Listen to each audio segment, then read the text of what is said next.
I listened to a couple and I was like, oh, we can talk about anything. This is Yeah, cool. it can go anywhere it wants, right? So Yeah. I'm an easy guy. Like basically, I only have two rules: don't be a bigot, and if you're going to be a dick, be an Oh, entertaining one. That's it. yeah, that's fair. That's fair. Yeah, yeah. Not a bigot, so No, exactly. That's it, right? That's it, right? That's like don't discriminate, and if you're going to be an asshole, be an entertaining one. I mean, I think that's a reasonable entertaining at rule. least. Rule. Yeah. Yeah, it's a reasonable rule base, right? So anyway, so folks, we starting just slightly late because I got caught up in Hearthstone Battlegrounds. I always play usually a little card game before, so if you want to know what the rules were, I thought, fuck it, let's just start there. Let's figure out like this is gonna be totally nerdy for a minute, but that's okay, whatever. So so card games like Magic and Hearthstone and Shadowverse are essentially math games. You build a deck. Oh, yeah. Like when you break it right down, they're a math game. The idea is Yeah. I play a card, my opponent will play something in response, Yeah. and depending on how the mechanics of the game work, it's about incremental advantage over a set period of time, and it's usually Right. math. Now it's a lot more complicated than that, but for a simplified purposes, I'm trying to beat the other guy by being better at math than they are in a very convoluted kind of way. That's that's That's that's fair. card Yeah. games in a nutshell. Now, Yeah. this one's a little different in that you, instead of creating your own deck of cards or your own deck of computer bits, in this case, because it's an online app, Fair. right? Yeah. You draft specific cards at random, Oh, and okay. you kind of just build around. So it's more interesting because can you build? So sometimes luck will give you really good things. Sometimes luck will give you Right. really shitty things. Oh, okay. Right, Fair, right, fair, right, fair. right. Yeah. And so it's a different. The games are a little slower, but it's a more relaxing strategy. Like for lack of a Right. better, it's just a relaxing way of. I'm not playing my ultra aggressive, super cool deck I built from nothing. I'm building Yeah. instead. I'm just playing with random stuff, and I You're can see playing if I with can. random. Yeah, Yeah, exactly. yeah, Yeah, it's yeah. like a Does that make throwaway sense? game. Yeah, oh, So in this totally. It's kind of particular like a game, practice thing. yeah. So I started at 20 after 6, just not to my time, right? This is Yeah, this 6 okay. or 26 my time. So I'm Yeah. like, okay, I'll warm up for about 20 minutes. I figured like this because again, it's a draft. It goes a little longer, right? Yeah. Yeah, it goes a little longer. So the 20 minutes is about right, and then 20. It's a good warm up. I can get myself like all good. 20 went to 30, went to 35 That's fair.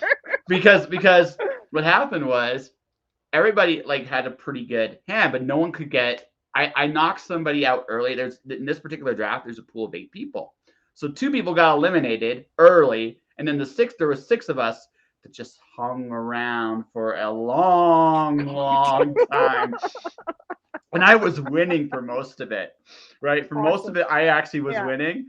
I finally started to lose. I finally started having to. It's like, oh no, I'm losing. What do I do? Right, but also I'm like I look at the times like oh shit I got a podcast I gotta send her email You're still like, and I got shit because I things was to do. yeah This is not a someone warm beat up me anymore. yeah I don't want to win anymore just someone beat me and then Just and need to then get and, out of this. Yeah. yeah I hear you. yeah it's like I I need to hear get out you. now I gotta do adult shit like talk about card games on the air with That's my current guest. I mean that's a it's fun. totally It's fun. My fiance's a big gamer. Like he plays Elden Ring. He's got a laptop. He's playing, I don't know, a tank game. He goes through a whole bunch of different games. So that's my whole world. It's just listening to him game and it's like he's yelling and swearing or things take time and yeah. I should know I'm very colorful with how I swear. I'm just gonna let you know that up front. I'm very So am colorful. I. It was actually such a relief listening to your podcast. I was like, oh, thank God. Yeah. I'm going to be able to drop an F bomb here or there. So, Yeah, I like I said, I only got 2 rules, right? I only got 2 rules. bigot. Yeah, don't be a bigot. And like I said, and I know some really harsh language too. My dad grew up in Detroit in the '60s. He was a white kid in a black neighborhood in the '60s. Oh, yeah. So So he knows some I words. always like I have like words in the back of my like pocketbook that I can't really generally say to Yeah, people because that's most fair. people there are certain people I can say that to, and they won't Yeah. just melt down, right? There's Yeah. virtually no one in Canada I can say those words to, Probably not. No. yeah, virtually no one. So I mean, but they're in my vocabulary because of again upbringing, right? You Right. look Yeah. you pick up some tricks of the trade. So I'm very polite, I'm very nice, but it's like, yeah, I can go down dirty with anybody, right? I can make concrete Oh yeah. crack, right, with Yeah, my I worked cursing. at a trucking company when I My was dad like was a truck driver, 21. so yeah, so Yeah, okay, yeah, yeah. so Yeah, I worked at you a trucking company and they didn't want to hire me at first. Like, oh, she's too clean. Like she's too tidy. And then by like week 2, they realized I'm like, oh, she fucking swears. she fucking swears, right? I tell you that Yeah, they, she fucking swears. well, that's So but it that's was the yeah, it was funny. well. Here's the thing, right? It's kind of like in industries like this, like the biggest thing is you gotta be able to hold your own. Doesn't matter who you are. If you can hold you own, they'll respect you. They don't give a fuck, right? Yeah, But if you exactly. can't, oh my gosh, They the smell it. yes. Well, Yeah, no, they they don't. smell it. Well. They don't smell it when they first meet you, but they test you really quick, and then when you were here, and your response will make or break you, right? So if you can respond like, yeah, hey, I'm cool with it, or I can just roll with it. There's two ways to respond. You can roll with it, or you can fight back. Either way, they're good with it. I tend to roll unless you really piss me off. I'm old enough, right? Right? I'll roll with it, whatever. I don't give a rat's ass, right? But I mean, that's Yeah, just there's an art form to it, and with working class people, it's really simple. You give what you get, and if you yeah, can do that, you will have no problems with anybody, by and large. yeah, If exactly. if you can't take it, they'll drive you out. Oh yeah, If you're a hypocrite, they'll really drive you out. yeah, totally, totally. Yeah. Yeah, That's how it works, right? I used yeah. to so I worked for a shipping company like Pure. I worked for Pure Later. So I mean, yeah, I worked for Pure Later. So my dad was like again, and I've lived like kind of everywhere. I think I've met you before in person. I could be wrong. It's Oh, possible. where? Were you part of the writing community in Kelowna? Because you're in Kelowna, right? So Yeah, you're I'm in part of Kelowna. Not really, no. Like I used to write, but it was very much like in my room hiding. in your room hiding. In my room hiding. In your Yeah. because I look at my friends. It's like I know Rachel, and then maybe that's how I met you, or maybe that's how I know of you. I'm not How sure. you know me from Instagram or something? I don't think we've Yeah. met. I Okay. don't know So I just got to now. warn you up front. Like what you see is what you get. If we ever do meet in That's fair. person, I'm pretty much going to be the same asshole I am here. I there. That's It's pretty just much me too. You're there's no smoke and we're mirrors. going to get along. I get the Yeah, feeling we'll we're be going to get. fine. Yeah, we'll get along just fine. Literally, like I said, when I was listening to the podcast and I was like, oh, people are swearing. I'm like, we're gonna be fine. Yeah, it's my favorite like question. It's like some people look at me and go, so what's your favorite thing? And it's just like I just like I appeared on a podcast and those shows. It's like how do you do interviews? Like I'm pretty common getting an interview out of anybody. I'm just myself and let people just be Yeah, themselves. That's it. yeah, That's it, right? right? Well, it sounds harder. Apparently, people have a hard time being themselves. I don't fully understand it. It's one of those Yeah. weird, like psychological things. I think my theory goes like this: we got this thing called the world, and we have Hmm. these things of authority that generally suck. This is my theory. This Yes. is my yeah. We generally That's suck, fair. Yeah. right? And they're insane, but we might actually be crazier because we listen to them. And I'm not It's like here's sure. this tiny little box and they want everyone to fit in it. And if you divide out of it, it's like, oh no, no, no. Like that's not okay. It's like it's not There's okay to step out of the box. yeah. Now I moved around a lot as a kid. There was no way I could be in the box because I Or the just. box changes. No, I smashed the box. I probably set it on fire Yeah. too. Probably on fire. Yeah. Um, Lit it on fire. yeah, and then I put it out with my own urine. Like I really did not like the box very much, right? Yeah. So So you're like, I don't have time for the box. yeah, exactly. Yeah. But that didn't come overnight, right? Like when you're young, you're like, well, this is what everybody's doing, so I might as well do it too. And then what I noticed is that when you get to about now, I got there a little faster because when you move around, you kind of you start to see the bigger overarching pattern when you move around a lot because Right. you'll go Yeah. from what you'll go. Okay, so like I lived in Windsor, Where are you from Ontario. originally? Oh God, Oshawa, Ontario No initially. way. I was Yeah, born in North Bay. cool. You're my second North Bay guest. Oh, nice. A comic book editor that lives in Texas right now by the name of Chuck Pinot is also from that area. random. Yeah, Holy. no, no.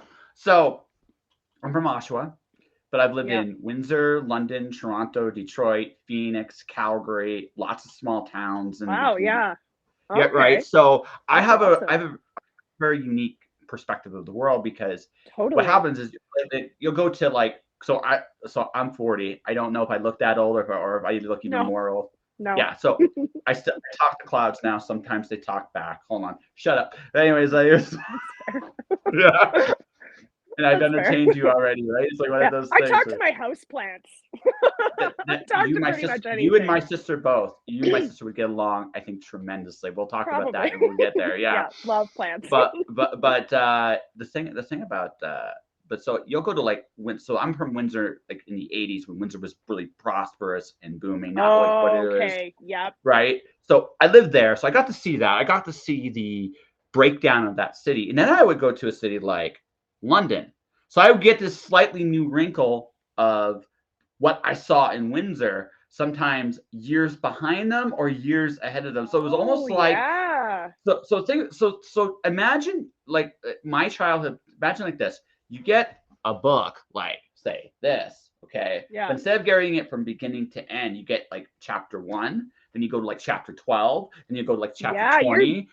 Yeah, because you're going flopping all all over the over the place, place. right? Yeah. So what happens is you see patterns. You start picking up on patterns of everywhere Mhm. you've been. Totally.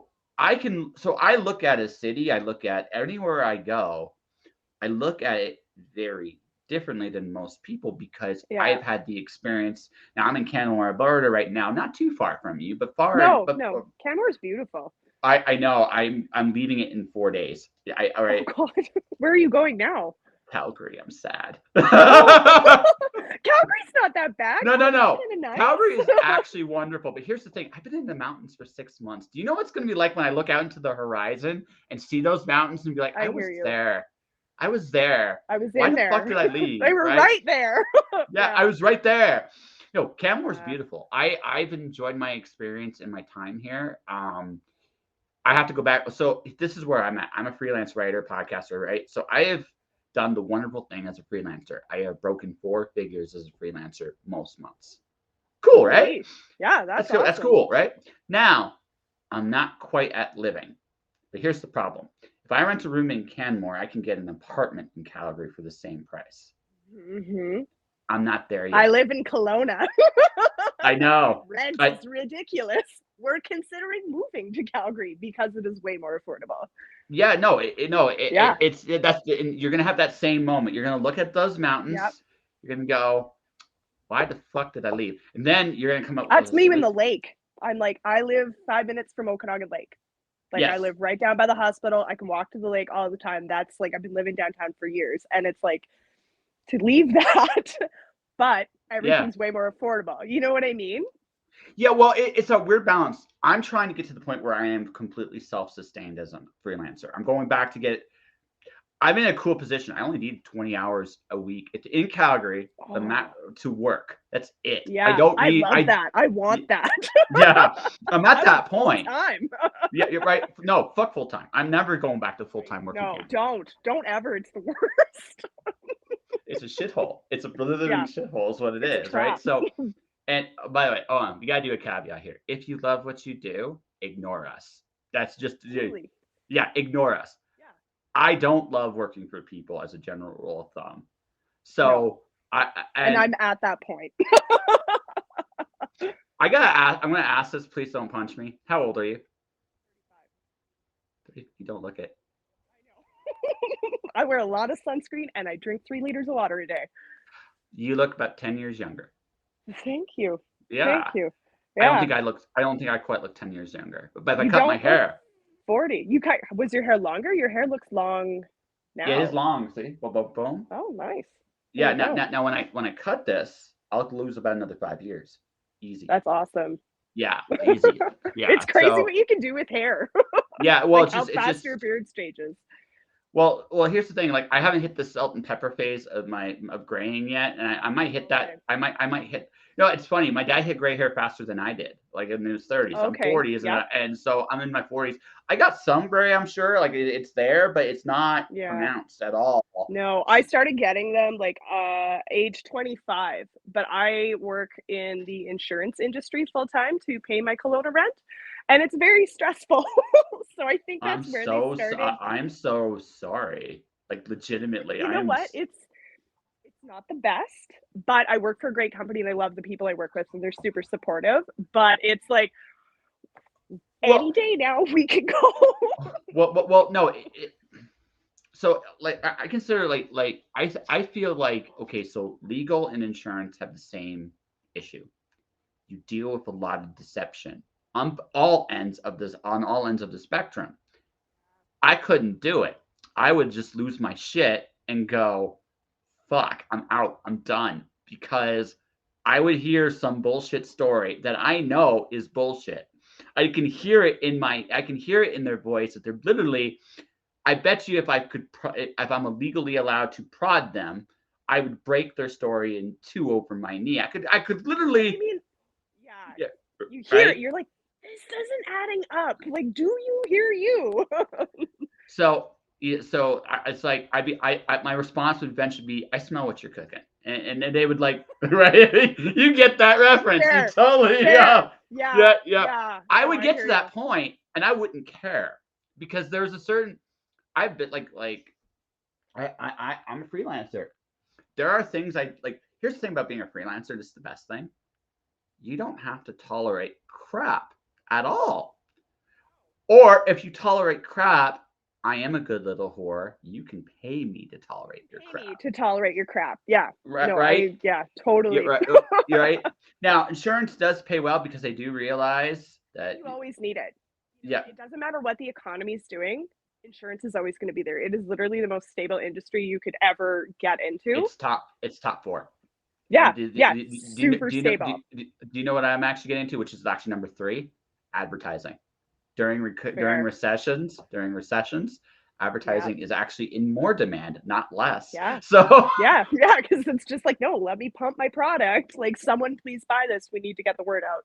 yeah, well, Yeah. yeah. I mean, like that's something I realized. I'm creating like video content for creatives because creatives don't like to talk. Well, I can do it for you if you want for a price. Right? If you know, yeah, if you've Right, got the right. gift of doing it and you're comfortable doing it, because so many creatives, like myself included, like it's only been a couple years where I'm like comfortable talking about my art, and I think it's my yoga training that I took that really just like clawed it out of me. So, so, But when I so, was first getting started, it's like, oh my God, someone wants to talk to me about what I do.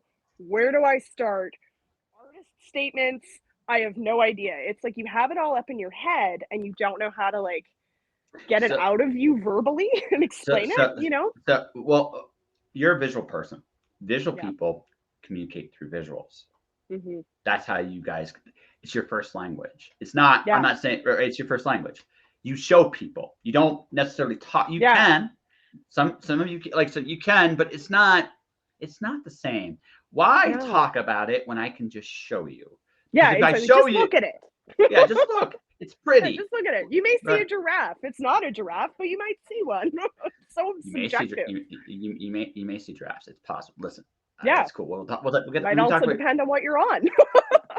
It's entirely possible. Listen, I don't judge anybody at this point. It's one of those things. Like I had this conversation yesterday with a guest on here who talked about her very tragic things. Like I've learned a long time ago.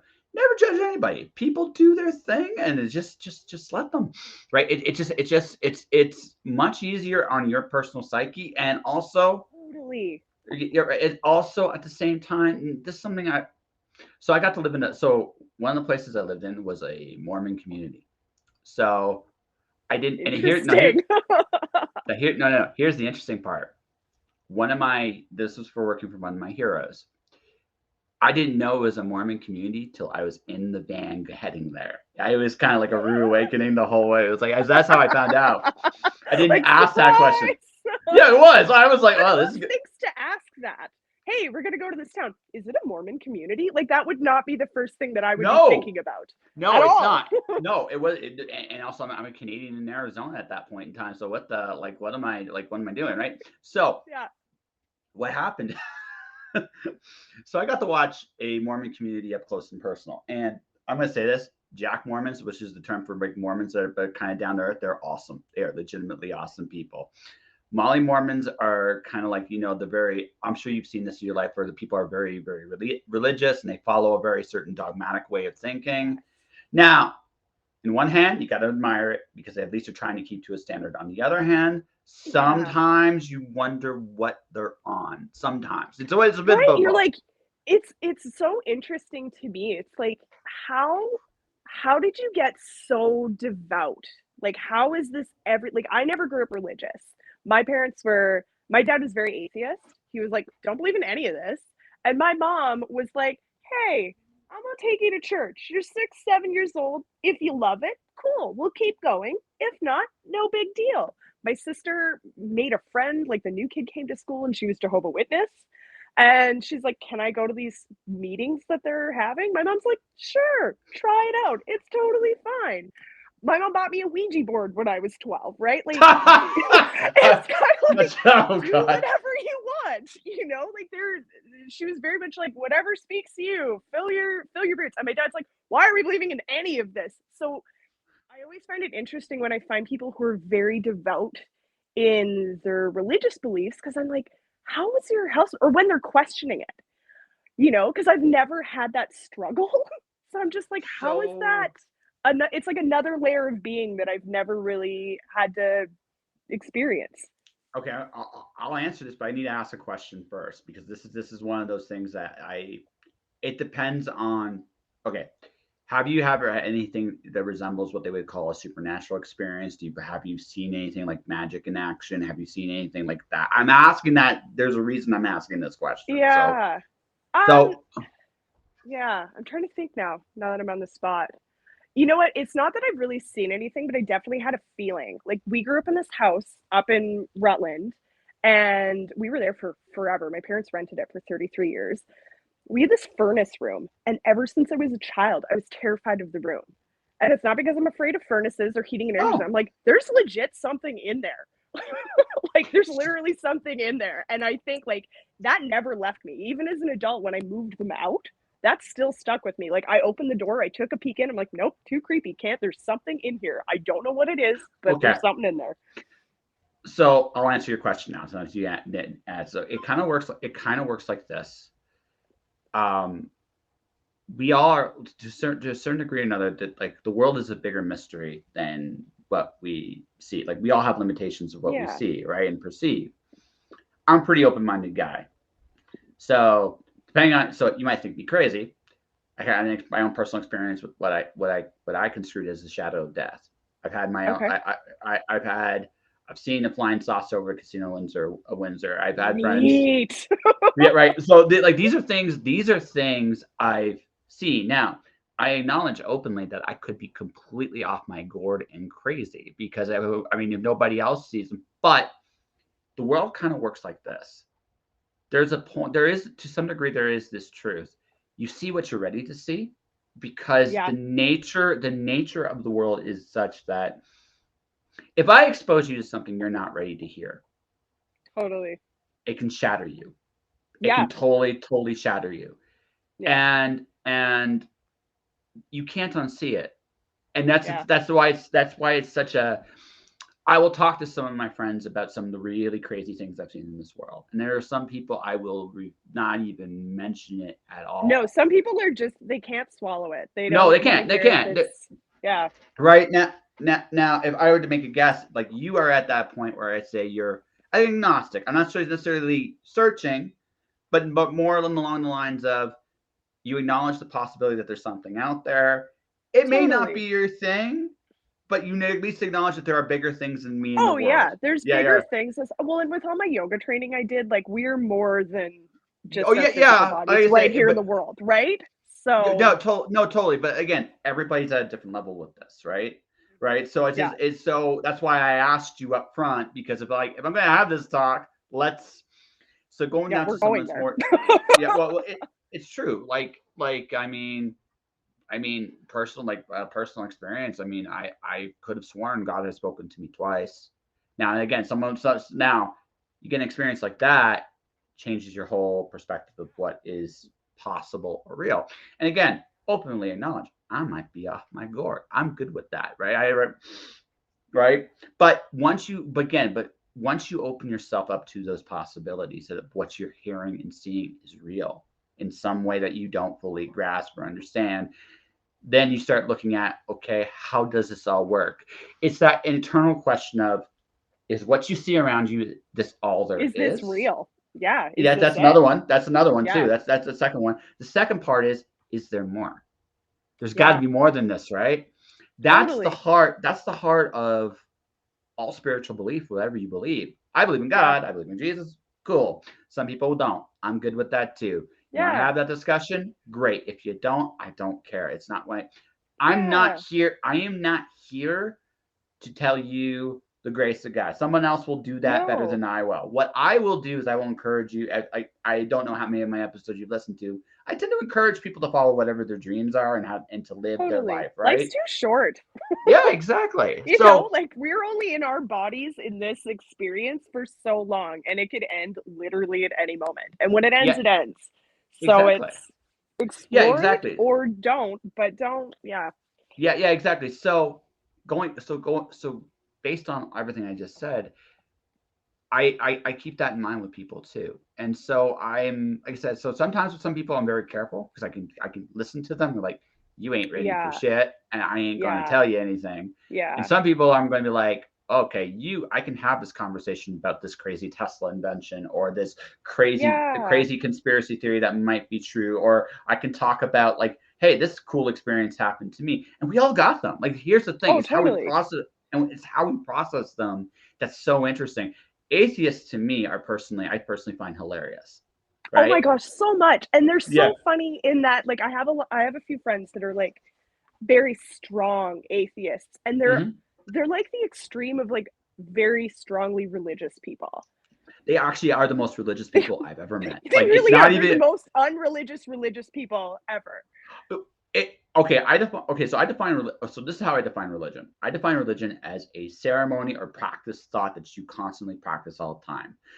A good example, like that could be a belief in God, it totally could be, but it also could be something as simple as, okay, it's football on Sunday, and you show up wearing your football uniform, you got the same popcorn in the same spot, and you're watching Exactly. that too. That's as religious And you as do the not other. miss it. You were there. That is NFL Sunday. We're doing this. Yeah, Yeah, it's right. It's totally a religious thing. So I totally. so when I when, so when I say like I find atheists to be the most religious people, oddly sometimes the sweetest people too. I actually Yeah. think I actually think I think that sometimes when you look at someone that is an atheist, it's like, well, why are you an atheist? Sometimes it's about suffering in the world. And they care and there's no answer and it doesn't seem fair and just that these Yeah. terrible things are happening. And I actually understand that. I totally Yeah, I do. get that. That yeah, right.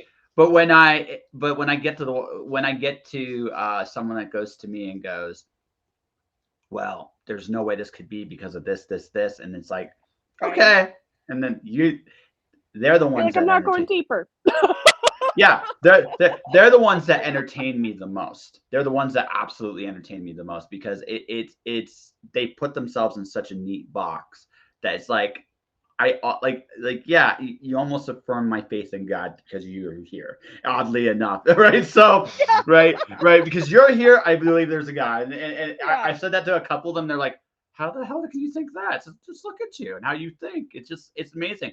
An agnostic, an agnostic faith is something I am much more inclined to be like, okay, that's fair. You're open minded enough that there's something out there and you don't know the answers. And I think that's probably the most honest. I think that's where a lot of people are. There's an honesty to that. And then everybody else is The somewhere in time, between that. right? Yeah. Because I mean, if you're passionate about something else, like it's me with my art. My whole little world is I do my insurance job, I do art, I do yoga, I'm big into gardening. I don't have time to keep up with all the conspiracy theories of the last couple of years. I haven't. I don't. You know, Yeah. like I'm sure, like, are they right? Are they wrong? I have no idea. I have not invested enough time to research it. It's the same Oh, with like, do you you care? know, huh? I mean, do you even Yeah, and care? then there's that. Do you even care? It's like you know, I'd rather ignorance is bliss sometimes. Well, And to attack, well, not attack, but like to talk to somebody and be like, oh no, there's no religion, and like, do you know that? How much have you devoted into researching it? Who like? There's oh, only so many hours in a day. well, I look at so one of my favorite comic books of all time is a comic called Transmetropolitan. I think you'd like it too. Oh, It is okay. a it's a filthy book. I mean, in the best Oh, way. It's an absolutely filthy okay. book. So the story, like it's a story about a mountain man having to go back to the city. That's maybe why I've been thinking about this so much lately. Okay. Because you're literally going back to the city. Yeah, that's fair. Yeah, yeah. Anyway, that's neither Yeah. here nor there. but one of my favorite lines, and this is something I do, I am completely affirmed that this is true, is he has a scene in like he's all about the truth. He looks at the surface. He has his weapon of choice is a bowel disruptor. It shoots you and you actually lose control of your bowels. Oh yeah, Oh this is a whacked out comic. Machines are on drugs in the future. That like machines are on drugs, right? His maker, the one that makes his food, actually makes its own hallucinogens to get high, right? It's like so. Yeah. Oh no, this how convenient. isn't that awesome? I can make my own shit all the time. Cool. Oh I'm my fucked up. god. Yeah, my second favorite scene of all time, and that in there's the machine that maker gets a moment because a police dog shits on it, and he goes, "I gave up drugs for this." And it was just one of the funniest things I've ever seen in my life. But the line, yeah, transmetro. I somehow feel I've sold you on this book without ever looking at it, right? Sorry, I'm gonna write it down. What's it called? Transmetropolitan. It's written by Warren Ellis and Bro. it's illustrated by Derek Robertson. And that's how you. And I promise you, it is one of the filthiest things you'll ever read. It'll make you laugh. Oh my It's so god. filthy. I'll have to look But at it. my favorite is book. Like it's 10 volumes. Volume 4 is called The New Scum. He has this scene with his assistant. What we're doing here, and he's got like all this machinery investigating all this, collecting all this data. It's like what we're doing here is we're running data, getting all this stuff. It's like we're gonna find the truth, and here's why. Not because we have these cool toys, not because we're clever and fucked, but because no one does investigative journalism anymore. And it's true. No, it's true. Yeah. No, it's so true. And, right? And Oh, that's funny. and he wrote that back in like 2008 or 2005. Like it's an older book, right? So much has happened since then. And yet that still holds true today. I learned like again for me, I'm very much a guy that when he makes decisions, he tends to try to look at as many facts as possible, right? I try Yeah. to, right? I also what I've learned in the last 2 years is whatever I'm told to look at, I look at what I tend to look at it like a magician. Oh, this is your magic trick. So I'm gonna see what else I can find on the same stuff, see what the reading is. And I'm one of those guys. It's like I don't take things when someone presents to me a sales pitch, and I think a news media today is as much a sales pitch as anything else out there. So Yeah. I'm not going to just swallow it. I'm going to go look and And find my so own. many people do. So many people like, well, I read it on the news. Like that's the news Well, told me it's right. And it's like, the new, who's who runs the the thing of news? the thing of the last 3 years was trust your experts, right? Don't question them. Don't trust the science. That's not how science works. You're supposed to investigate the science. You're Yeah. supposed to. Like, a scientist should have no problem with their work being scrutinized because even from a layperson, I may not get everything they're doing. The details might not all jive, but if I see numbers in certain places where that doesn't make sense, I should be able to ask questions like, "Why does it work like this?" And not get shut down. Yeah, exactly. So ask and not get shut down. yeah. So I recognize that people would rather believe a story than necessarily look at the truth. And once I realized, now that all said, and this is what I will tell people too, the world is like you don't need to get completely sucked down those rabbit holes either. No. And who has the time? Exactly. I have art to make. Well, no, but in this right. So this is like going back to that little point is if you got a life like you sound like you got a boyfriend you adore, even though he swears at video games all the time, right? Yeah, right, Yeah. right. Maybe you swear with him sometimes. I don't know. Team Right. effort. Yeah. It's a team Team. It's team swear. Yeah. team swear. Okay, that should be your team name. That should be your team name when you actually do video game. Team Team swear. swear. Yeah. Yeah. Yeah, right. Just have like some profane like stuff on your shirt. People will pop. Like even if you don't win, they're gonna be like, "You guys are awesome." Yeah. Um, um, you make. I mean, you're doing your yoga. You're making plans. I mean, life's not complicated. If you want to find real magic in life, it's not. Inform yourself on the things you care about, Exactly. right? On the things you Yeah. truly are passionate about, Yeah. and hopefully things that impact your quality of life. You probably should know Right. some things about that, but Yeah. at the end of the day, if you're doing what you love with people you love, Right. that's as magical as. If you're experiencing life, going outside, go outside, breathe some fresh air, and look around. You Yeah, know, it's like, appreciate like we during the pandemic. I was living in an apartment for 9 years, which was great. It was what it was. But we finally, it took us 8 months, but we found a house to rent in Kelowna that allowed two dogs and a cat, which was impossible to find. that's a miracle in of itself. Wow. We scoured listings literally for 8 months, and then I finally ended up putting up a wanted ad, like, here's my face, here's my boyfriend's face, this is the dogs, this is the cat, like, I like to garden, we're really tame. Like, I literally laid it all out on the internet. I had one response. And it's one. One, and it ended up being the house that we're in now. And like, as soon as I saw the photos, I was like, oh my gosh, this is amazing.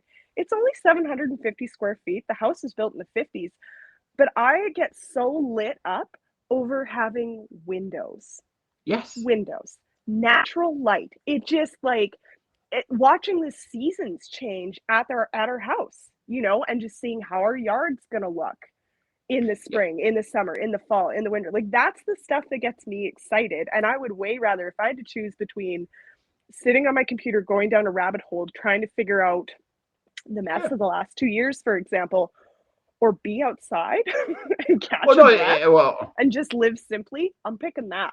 no. I totally agree. The only thing is, I look down rabbit holes because I try to learn how to break the rules. I'm not exactly. I I That's think fair. we both got. I think we both figured out. We both kind of do our own thing, right? Right. Yeah. And I somehow get the feeling you're probably a little nicer than I am, but maybe not. Maybe you're an even I'm bigger crook. probably too nice, honestly. Yeah, I'm a bit of a but people pleaser. well, so I do too. Like I'm talking to you on a podcast, right? So I mean, I did it, but I've learned how to not care. Like it's a beautiful thing when you come to that realization. Yeah. Um, I know going like like again, I'm not gonna go too deep because I don't think neither of us really care to talk about it. Let's just say the next 10 years in Canada are going to be very interesting in terms Totally. of where we're going to go. It's going to be very interesting to see Yeah. how I think there's going to be. I think everything's going to kind of be decentralized. I'm probably going to be back in these mountains at some point in the next 10 years because Yeah. yeah, anyway. Yeah. Anyways, Who knows? yeah, Literally, I feel like anything could happen. but that's the magic of this time too, and that's actually the Yeah. great thing. But I think what's going to happen in the next 10 years is we're going to have to be very honest with what's going on with ourselves in the world if we're going to actually go into a Mm. good direction. And I'm not, and I do think we're going to all head to some kind of decentralized system of some sort because Yeah. I think my own guess is we're going to head down to this giant centralized thing because it's going to be all progressive and some bullshit like that.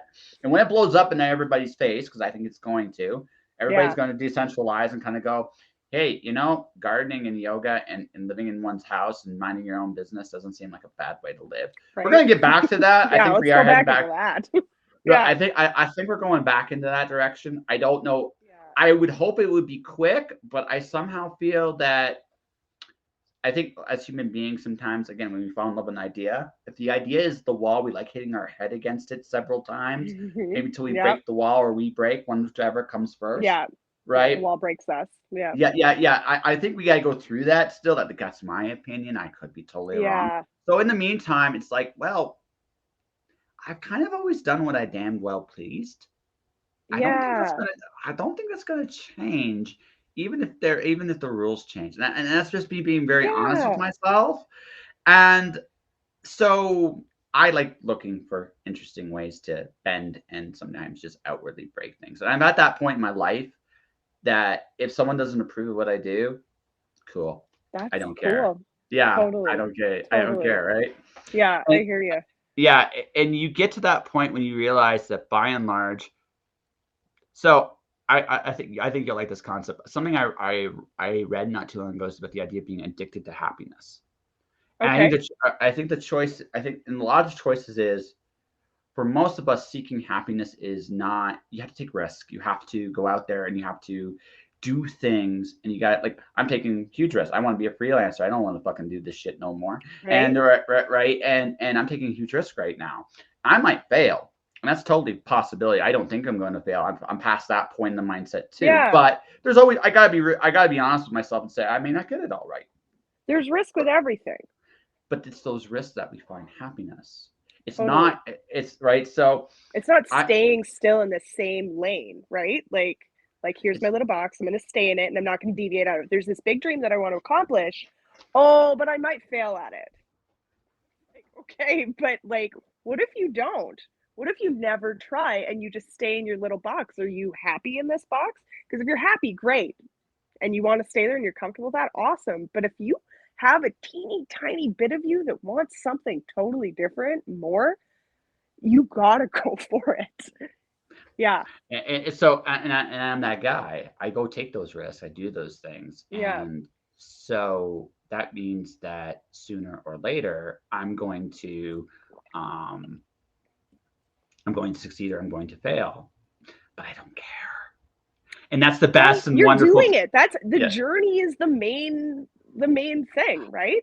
Well, I'd be lying to you. I'm hoping to make a shit ton of money so I can kind of go back into the mountains and just do my thing in my own damn business. I'm not gonna lie, that is a kind of like a secret little That's hope. fair. That's But fair. at the same token, I've also at that point in my life though where it's just like I had to make a choice. Do I do what everybody else does? Yeah. And I look around, I'm like, everybody that does what everybody else does is on drugs, They're in heavily debt. medicated. Yeah. They're heavily medicated. They're miserable, Yeah. and they don't seem to have any joy, but they are together. So I'm like, eh, I don't really Right? want that. I don't want that. I I know. want And people. I work with some pretty, people that live these lavish lifestyles and they come from lots of money and they're miserable. Oh yeah. Right? And I'm like, I could stay and I could keep going and stick it out, but do I want that? Do I want to be that Oh, miserable?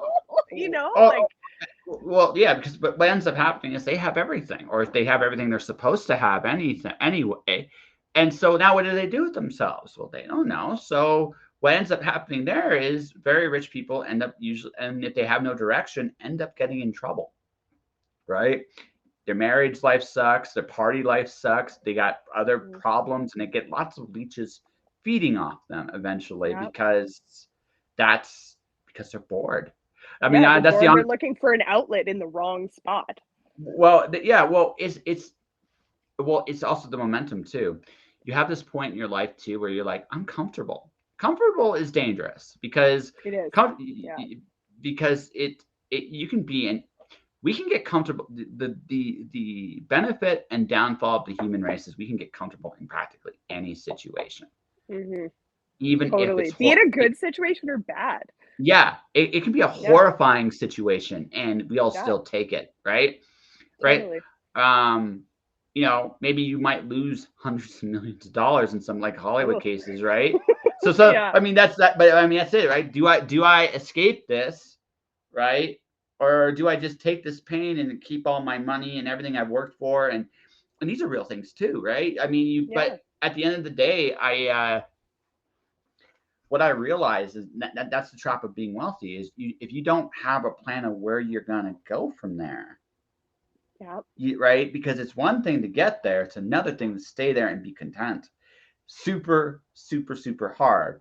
And don't get me wrong, I don't. It's human nature. I mean, say you had let's say you were making that money you wanted to.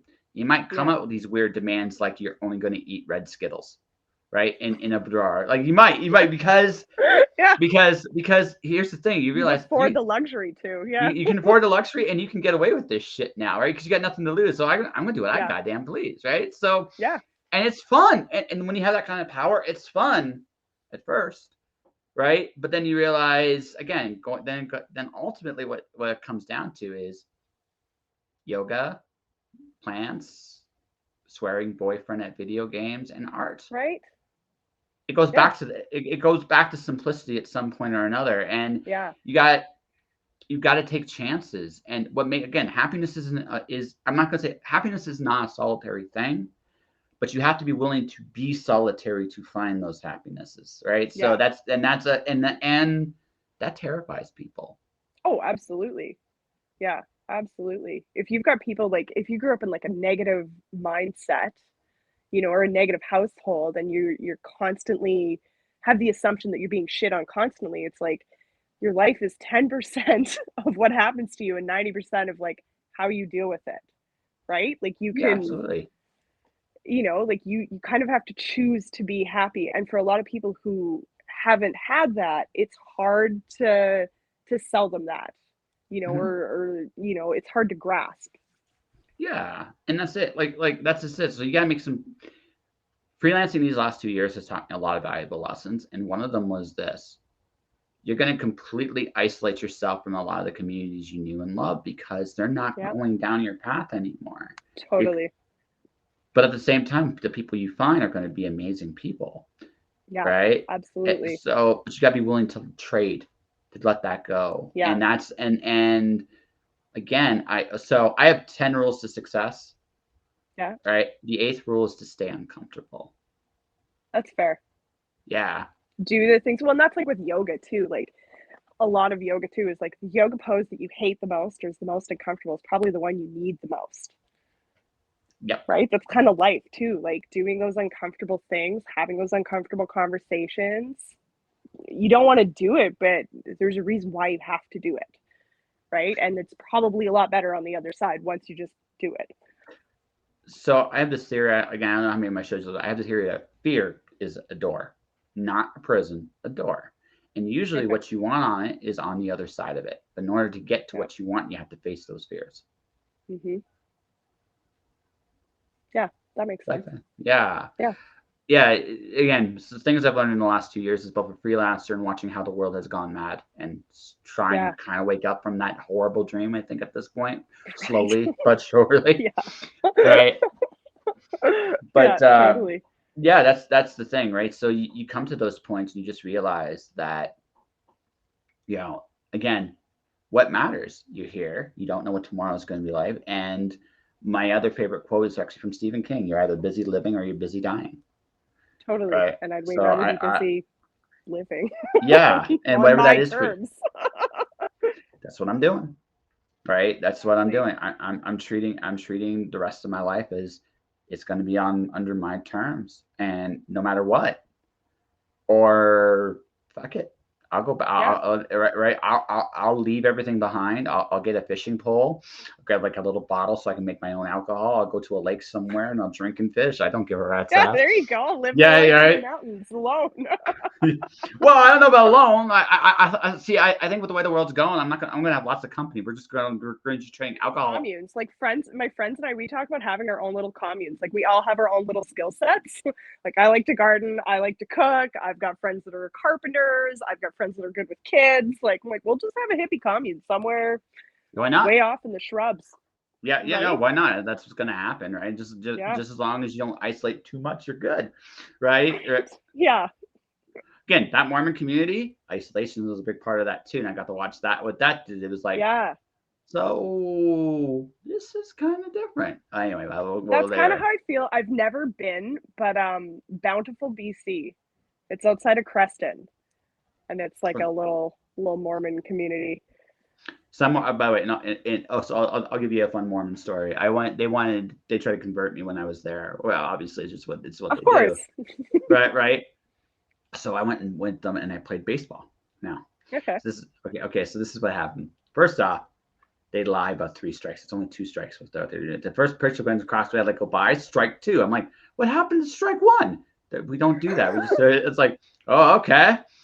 So the next pitch, I foul it. I hit it, I foul ball.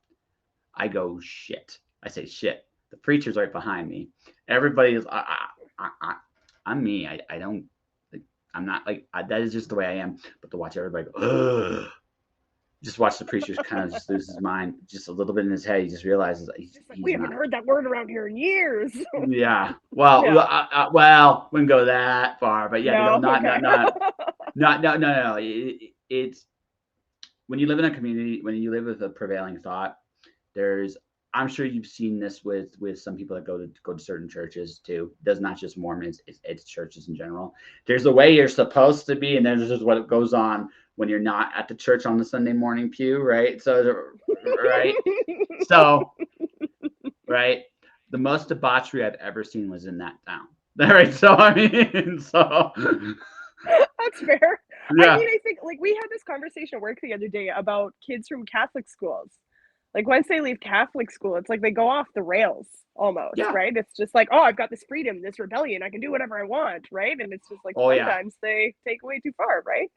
Well, it's because okay, so public school, what did we do?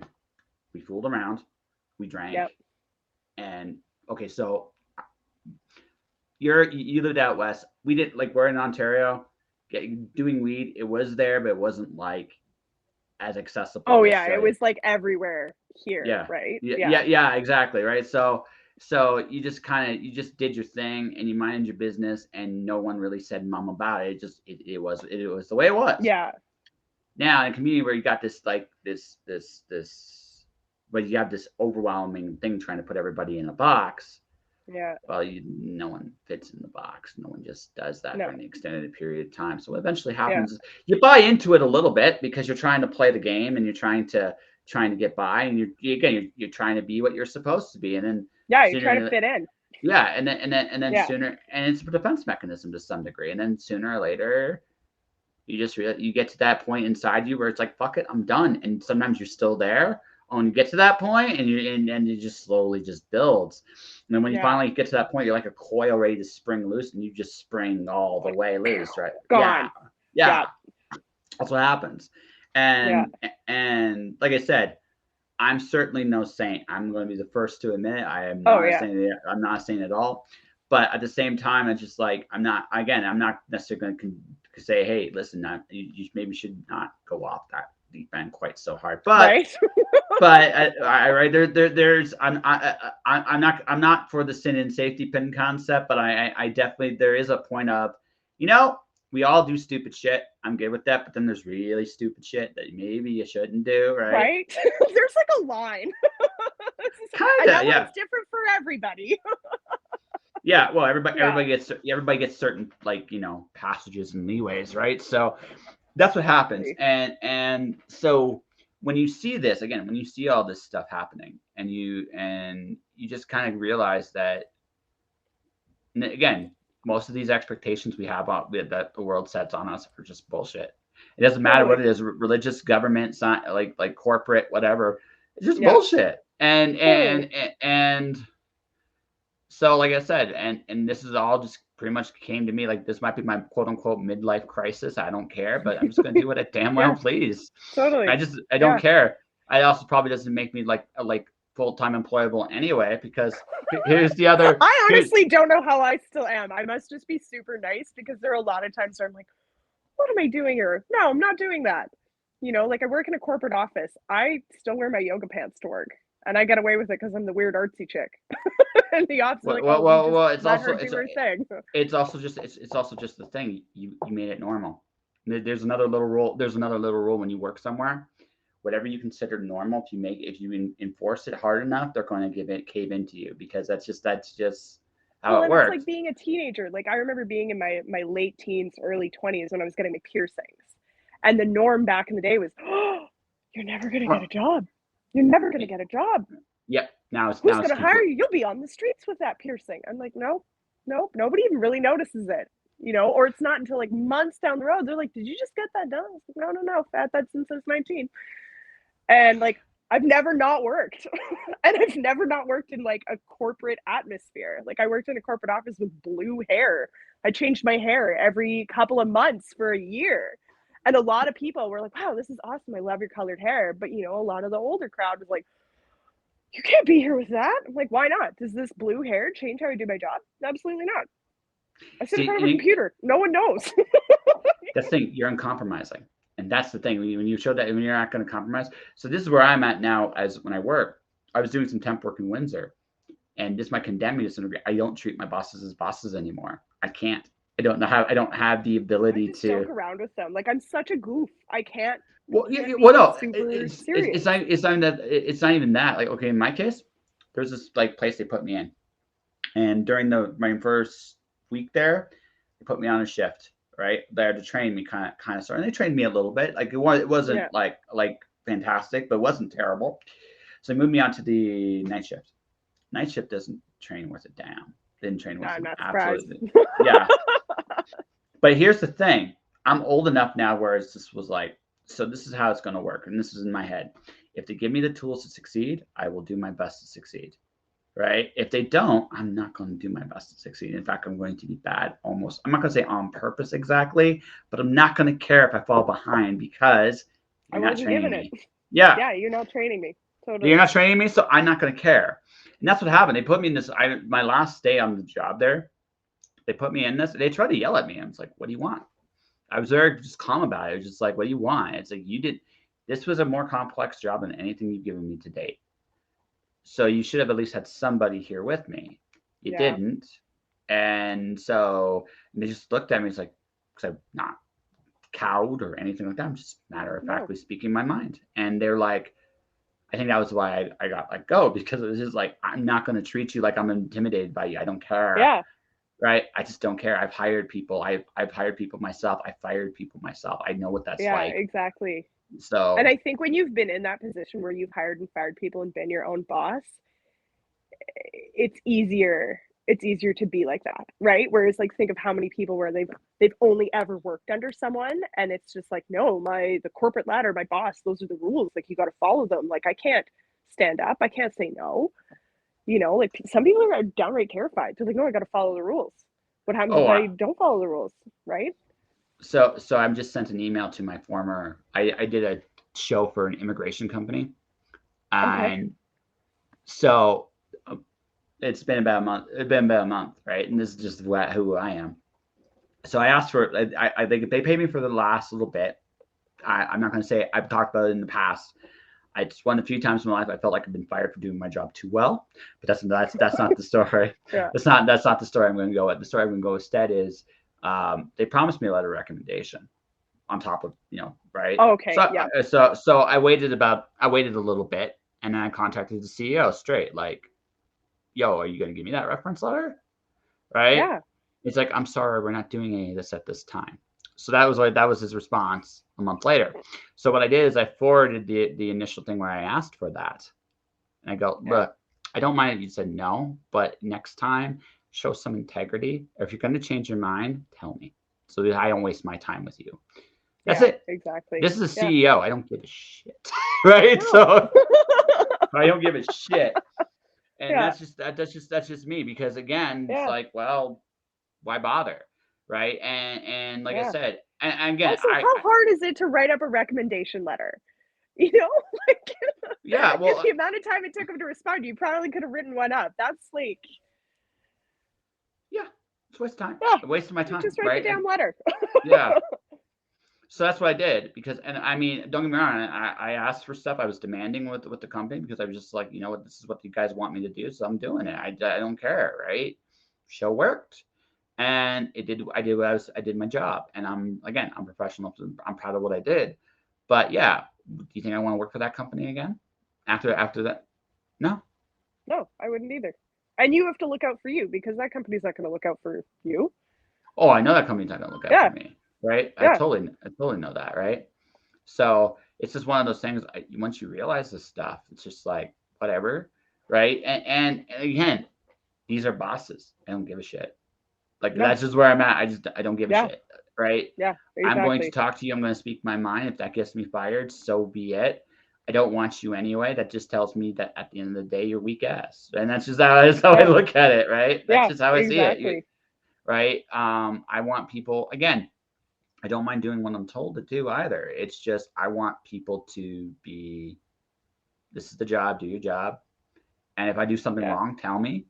Oh I'm an yeah. adult. Exactly. I'm an adult, so you can tell me. I'm definitely not above reproach, but you're Yeah. not going to intimidate at And if this I point. did something wrong, I want to know it so that I can like Fix grow it. from that, Yeah, right? And like if exactly. I did do something wrong, like I'll admit to it if I did it wrong, or at least I want to understand the reasoning where I was coming from to get to that decision Yeah, and to so do the wrong thing, yeah. instead of like, I didn't do that. That was Jimmy down the street. Like, Oh no, I openly yeah, own up to my own bullshit. I mean, what the yeah, I mean, yeah, right. That's the yeah, other thing too. As long as you own up to your stuff, like, and also I've gotten way more shit being honest than I ever did trying to bullshit. So yeah. it's just it's so that's the other thing too. If you're uncompromisingly honest, they believe you, right? Oh, totally. Yeah. Yeah. I so again, when I was working at Pure Later, I used to occasionally be late from times. Every 3 months they do their little write up, right? So my union reps Oh, in there, right? Or my union reps yeah. in there, Oh, right? union life is a very different. I worked in a Y- union for about a year, and I went from the private sector to a union, and I was like, oh, this is It this can be is it not. can be an interesting little Harry, but in this case, it was kind of funny because I made both her and the boss laugh because I told the boss like, okay, I know I fucked up. I told him a couple of weeks ago. I said, listen, instead of giving me the song and dance, can you just like right, give me the letter and go? He was just like super like because I knew I was Yeah, wrong. I was guilty as hell, right? There's no way around yeah. that.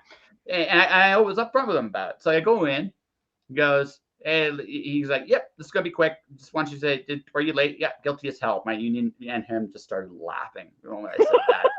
Started laughing. Yeah, guilt So, yourself. yeah, guilty as hell. Don't worry about it. It's Yeah, like, yeah, okay, here's your letter. Have a good day. Like it was easy, right? It's just like yeah, he wasn't gonna yell at me. Like, why bother, yeah, right? yeah, exactly. And my union rep was just like laughing because like that no, there's no bullshit. Just walk straight No, in. it's like, yeah, I was late. yeah, I'll take my letter now. I've got yeah, shit to do. that's it. Yeah, Like yeah, I just don't want to exactly. spiel. I just told him like, Yeah, look, I get it. I just don't want to spiel. And he was like, okay, yeah, I can do that. Just yeah, when I call you, just come in. We'll just take it real quick. My meeting lasted 90 seconds. Literally. that's the best. Well, and I mean, over something so silly, that's the thing that kills me with unions is like writing people up for being late. Life happens, like well, to sit there I, and be like, you need to be here on time. It's like, okay, yeah, I get that. Like if it's like a one-off thing, you know. no, no, that was more than one. Like this is Oh, me. This was me. Just like that quarter, I was late a few times, and it was just like, okay, this is on me because I'm fucking up, oh, right? okay, So yeah, that's why I went to the union. I was like, okay, look, yeah, you gotta write me up for it. It's like, yeah, listen, I'm on the list, right? It's like, yeah, yeah, you're on the list. It's like, okay, I fucked up. I'm sorry, blah, blah, blah, blah, blah, blah, blah. And they were like, again, I was honest about it. yeah. And that's the thing is like you have to be honest about it. There's no like when you skirt around it or you lie about it or you just don't own up to your shit, it just comes back to you way worse.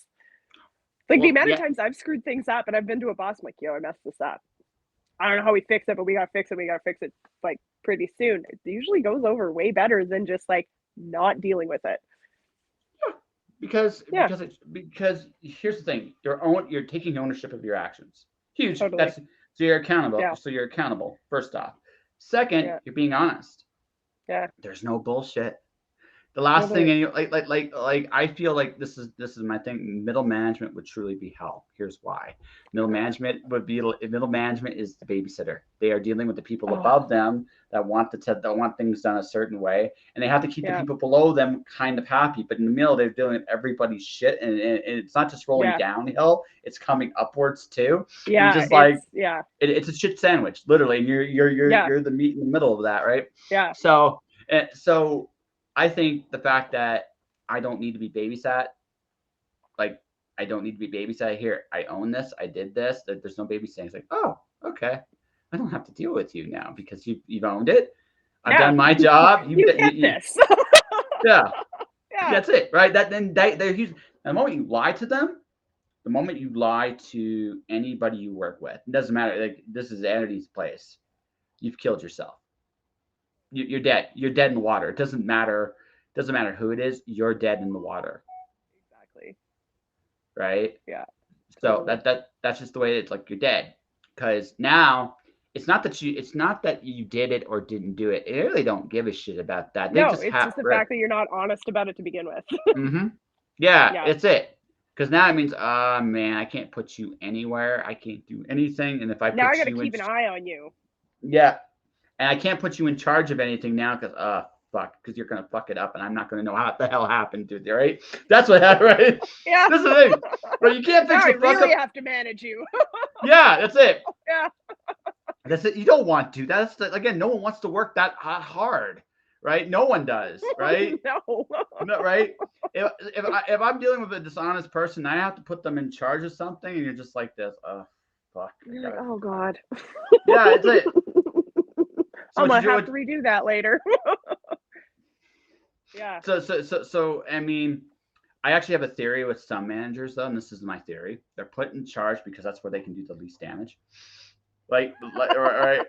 Yeah. I have this theory, and it goes like this, right? Sometimes you just really big operations, you have too much you can watch over. So basically, sometimes, so what happens sometimes is you will have a gentleman that somehow has skirted through all, or lady, can be both, that has skirted through the system in such a way that they have ended up where they now must be in charge. Yeah. But everybody knows that wherever you put them is going to be a dumpster fire, right? So Yeah. right, there are some managers that Yeah. so it's like, but the thing is, if you put them there, they stay there. They don't move up, they don't Yeah. move down, they stay right there. Totally. So sometimes it's Especially if like, they're in a union. yeah, exactly. That's what I found when I worked insurance for 10 years, and I took this job in a union, just for change. Like I got really, really burnt out in 2019. I'm like, I'm gonna change gears and do this municipal job. And it just blew me away. Like the phone would ring and people would just not answer it. I'm like, don't you have to get that? No, no, no, it's fine. I'm like where I worked before, private, the phone would ring twice. You had to answer it. Like there was no if, ands, or buts. You answered the phone. Or like, you know, people wouldn't show up to the job sites they were supposed to, or they weren't Oh doing their yeah. thing. And I'm just like, oh, he's driving me nuts. And they're like, oh, he may retire soon. Like that's like no one was doing anything about anything. It's like, oh, this is a union. We're all protected. I That get that this that that, now. that, that, that's part of it. So I had a union rep. I had a supervisor that sometimes he just did stuff that hurt my brain, just legitimately hurt my brain. And he's the union guy is right there watching this stuff. So it's like, why does he do this? And his response was, why ask why? And Ask why? Oh my gosh. sounds terrible, right? But there's a but here's the thing, okay? You were in that union shop, right? The ineptitude and dysfunction you saw probably warped your brain a little bit with what you saw, right? Just warped it, because right.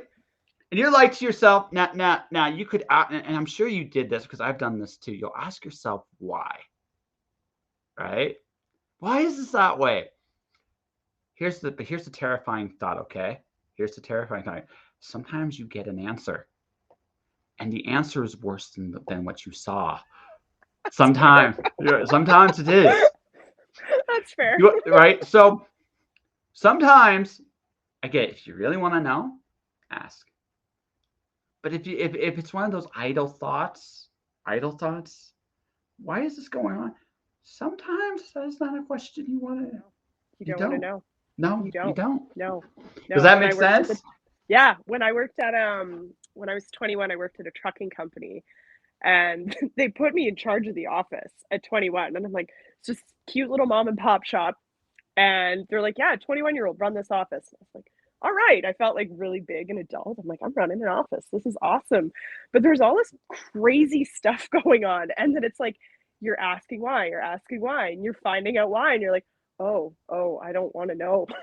I don't want to know about why. I'm like, I gotta get the fuck out of here. I gotta get the fuck out of here. And that's how I ended up in insurance. just because like all this stuff is going on, and I'm like, I'm 21 years old. My little brain cannot grasp the depths of the insanity of this trucking company. And like it felt like a soap opera. Yes, did?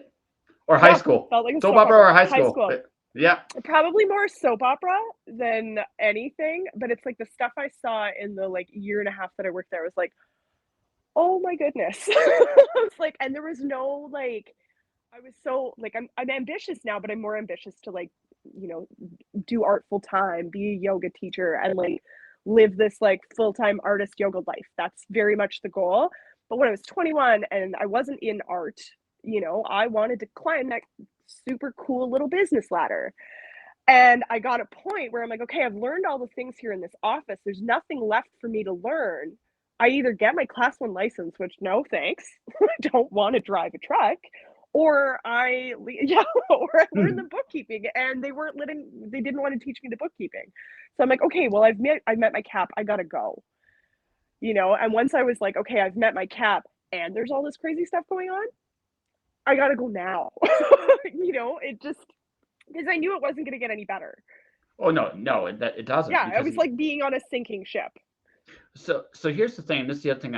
This took me a while to realize, but once I realized it, I realized it earlier than my dad realized this. So I realized it. This is what I realized. If you see dysfunction, so do the higher ups. Once Yeah. I realized that, then the question then became, why are they letting this go? And once I asked that question, I'm like, Yeah. that's when I realized that it ain't changing. No, Because exactly. because the conclusion is at that point they are allowing this to happen. That's it. Exactly. That's Yep. it. There's no other way to Totally. look. There's no You've other way got to all look these at it. systems and rules and procedures in place to clearly deal with the problem, but when the management itself is not dealing with it, it's not That's going to change. This is the yeah, way it is, right? yeah. And for some people, they swallow it. They're fine. You know, like for them, like To a particularly point. union life, to a point, but To a particularly for point. some people, if they start in union and that's all they know, that's all they know. So I was at Pure Layer for 10 years.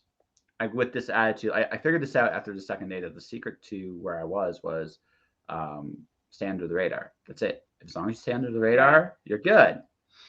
That's it. That's really the only thing about the company. When you work in the company, is no one gives a shit about you unless you make noise. So Yeah. you right now, again, people would complain. One guy, I explained to him, it's like, it doesn't matter if you stay or go. Someone will deal with this. It doesn't have to Yeah. be you. We're all And just cogs in a machine. yeah, no, that's it. Yeah. Right. And once I realized this very early on, so what I did was like, okay, how can I make it work for me? And I did for a very long time until I eventually hit my cap, probably here 5 or 6, because I'd done literally Okay. every job in the plant I could, short of moving Yeah. up in the company, which I did not want to do. Right? Yeah. No, I did not want to do that. No. So I didn't want No. to drive. I didn't want to drive out there. I just thought it pays, but not enough. And Yeah. that was that was kind of the whole thing about that. And I realized, like I said, I didn't want to drive. I didn't want to move up. I had hit my cap, but I stayed there. I Yeah. probably stayed 2 years longer than I should have, right? Yeah. But it was convenient because it let me pursue art.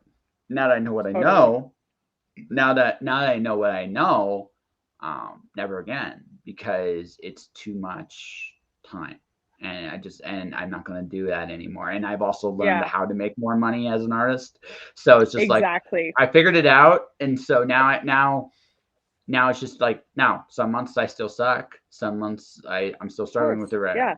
But like next month's already good, and I'm not even there yet. So I just got to get to next month, and Yeah. I'm good. This month Yeah. sucked. The last month was really Yeah. good. This month sucked. The next month's going to be really good. June, I don't Yeah. know. July is going to be really good. So it's just like, That's like the most probably terrifying normal part of freelancing, you know, especially in the beginning. Is like some months are good, other months are bad, and you kind of just have to go with the emotions of it and keep going. well, freelancing is a very much so we should actually get to this point because I get the feeling if we were in a bar somewhere, we would talk all night. I would get Probably. that I feel. don't drink anymore, but when I did, I was the girl in the bar all night. I would go with my little sketchbook and I would sit at the bar and I would doodle and I would talk to strangers. Yeah. Like Yeah. I get this feeling you and I would meet at a bar or a cafe or whatever it is you drink now, and we just shoot the we bullshit for hours. Non-alcoholic beer. That's what I have here. Yeah, no, there's nothing wrong. You know Yeah. what? Oh. Cool. I have a 2 pint rule as a general rule of thumb. Very rarely do I let myself cut loose like that anymore. I'm just like I'm So exhausting on the body. yeah. You know? Well, it's also just the fact that at 40 you feel it a lot more. You feel it a I was lot feeling more. that at 30, 33. When did I stop? 33. 33, I quit drinking. And it wasn't like, it was just the hangovers were Yeah, not no, worth the it. hangover, because the hangover used to last like for a couple hours. Oh, And remember then when you were young? yeah. When you're 20 and it's just like you could stay up all night, you party with your friends, and you roll into work at 8 in the morning, and it didn't matter. Well, And now it's like it it's like did a cut. 3-day thing. Well, no, I've never gotten to that. Like for me, my last hangover lasted until 4 o'clock in the afternoon. That was still too long. That was still way too long. Yeah. Right. You just realize that you can't do the hangover anymore, and you don't want to do the hangover anymore. Doesn't mean I won't have a beer, but I can stop myself at two. I'm good. Exactly. Yeah. That's it. I'm not partying. I'm not doing anything. Like 2, I'm good. No, exactly. You're not up till 2, 3 in the morning. And I just found too, like when I was hungover, I couldn't paint. Like I would like lay all my supplies. And I was like, yeah, we're totally fine. We can totally do this. And I would get like one brush stroke in, and I was like, nope, they're not obviously not working on a commission right now.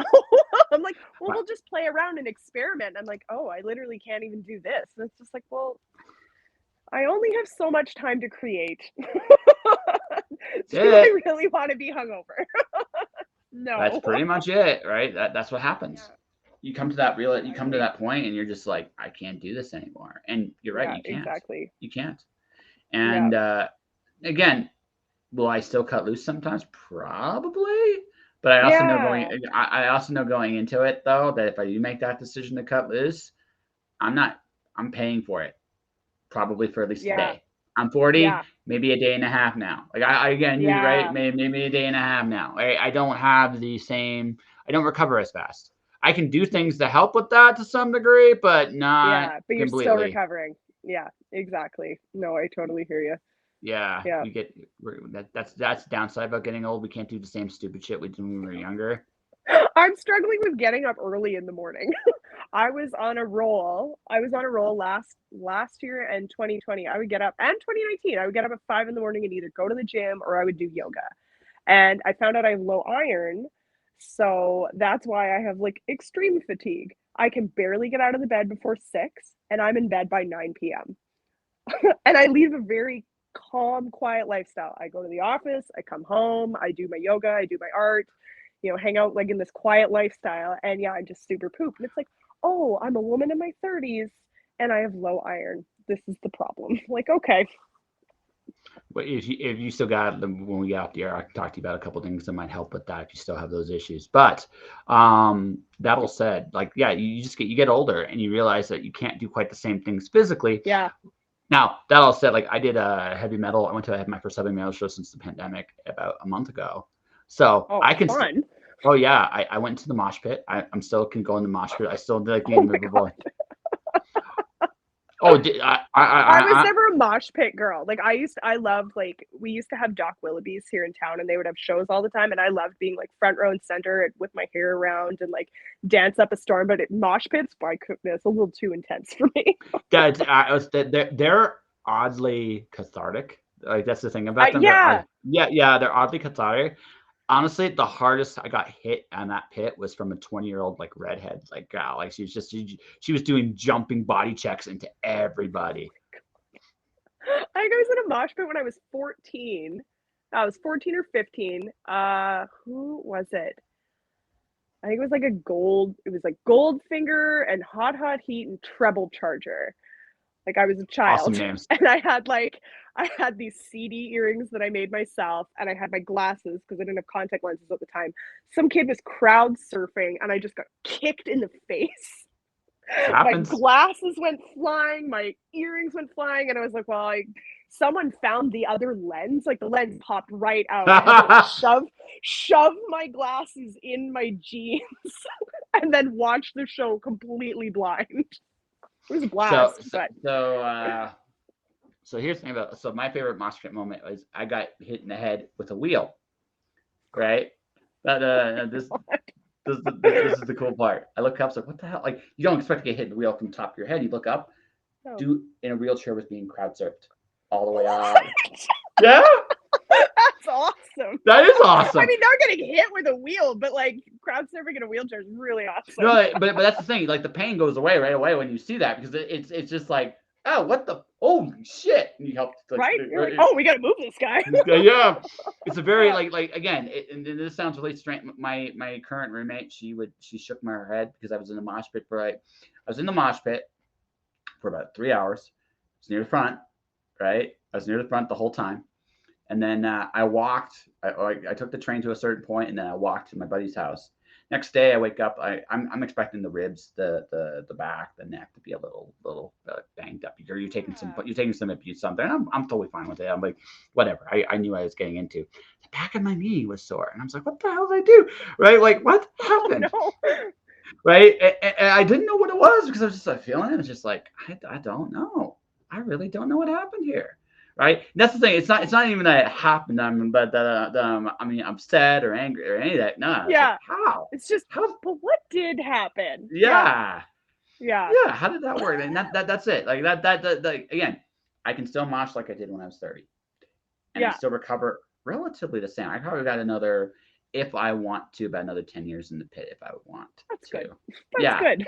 He's like, good. And you're like, good for you crazy fuck. Good. That's awesome. I'll tell my fiance, because he's like, the last metal show he went, well, I guess the last show he went to, Cancer Bats was in town in 2019, and they were at Doc Willoughby's, and yeah, he was just like, he came home and he was like grinning ear to ear, and he's like, I was moshing and it was awesome. And he's like 31 now, but he thinks he's like this old man.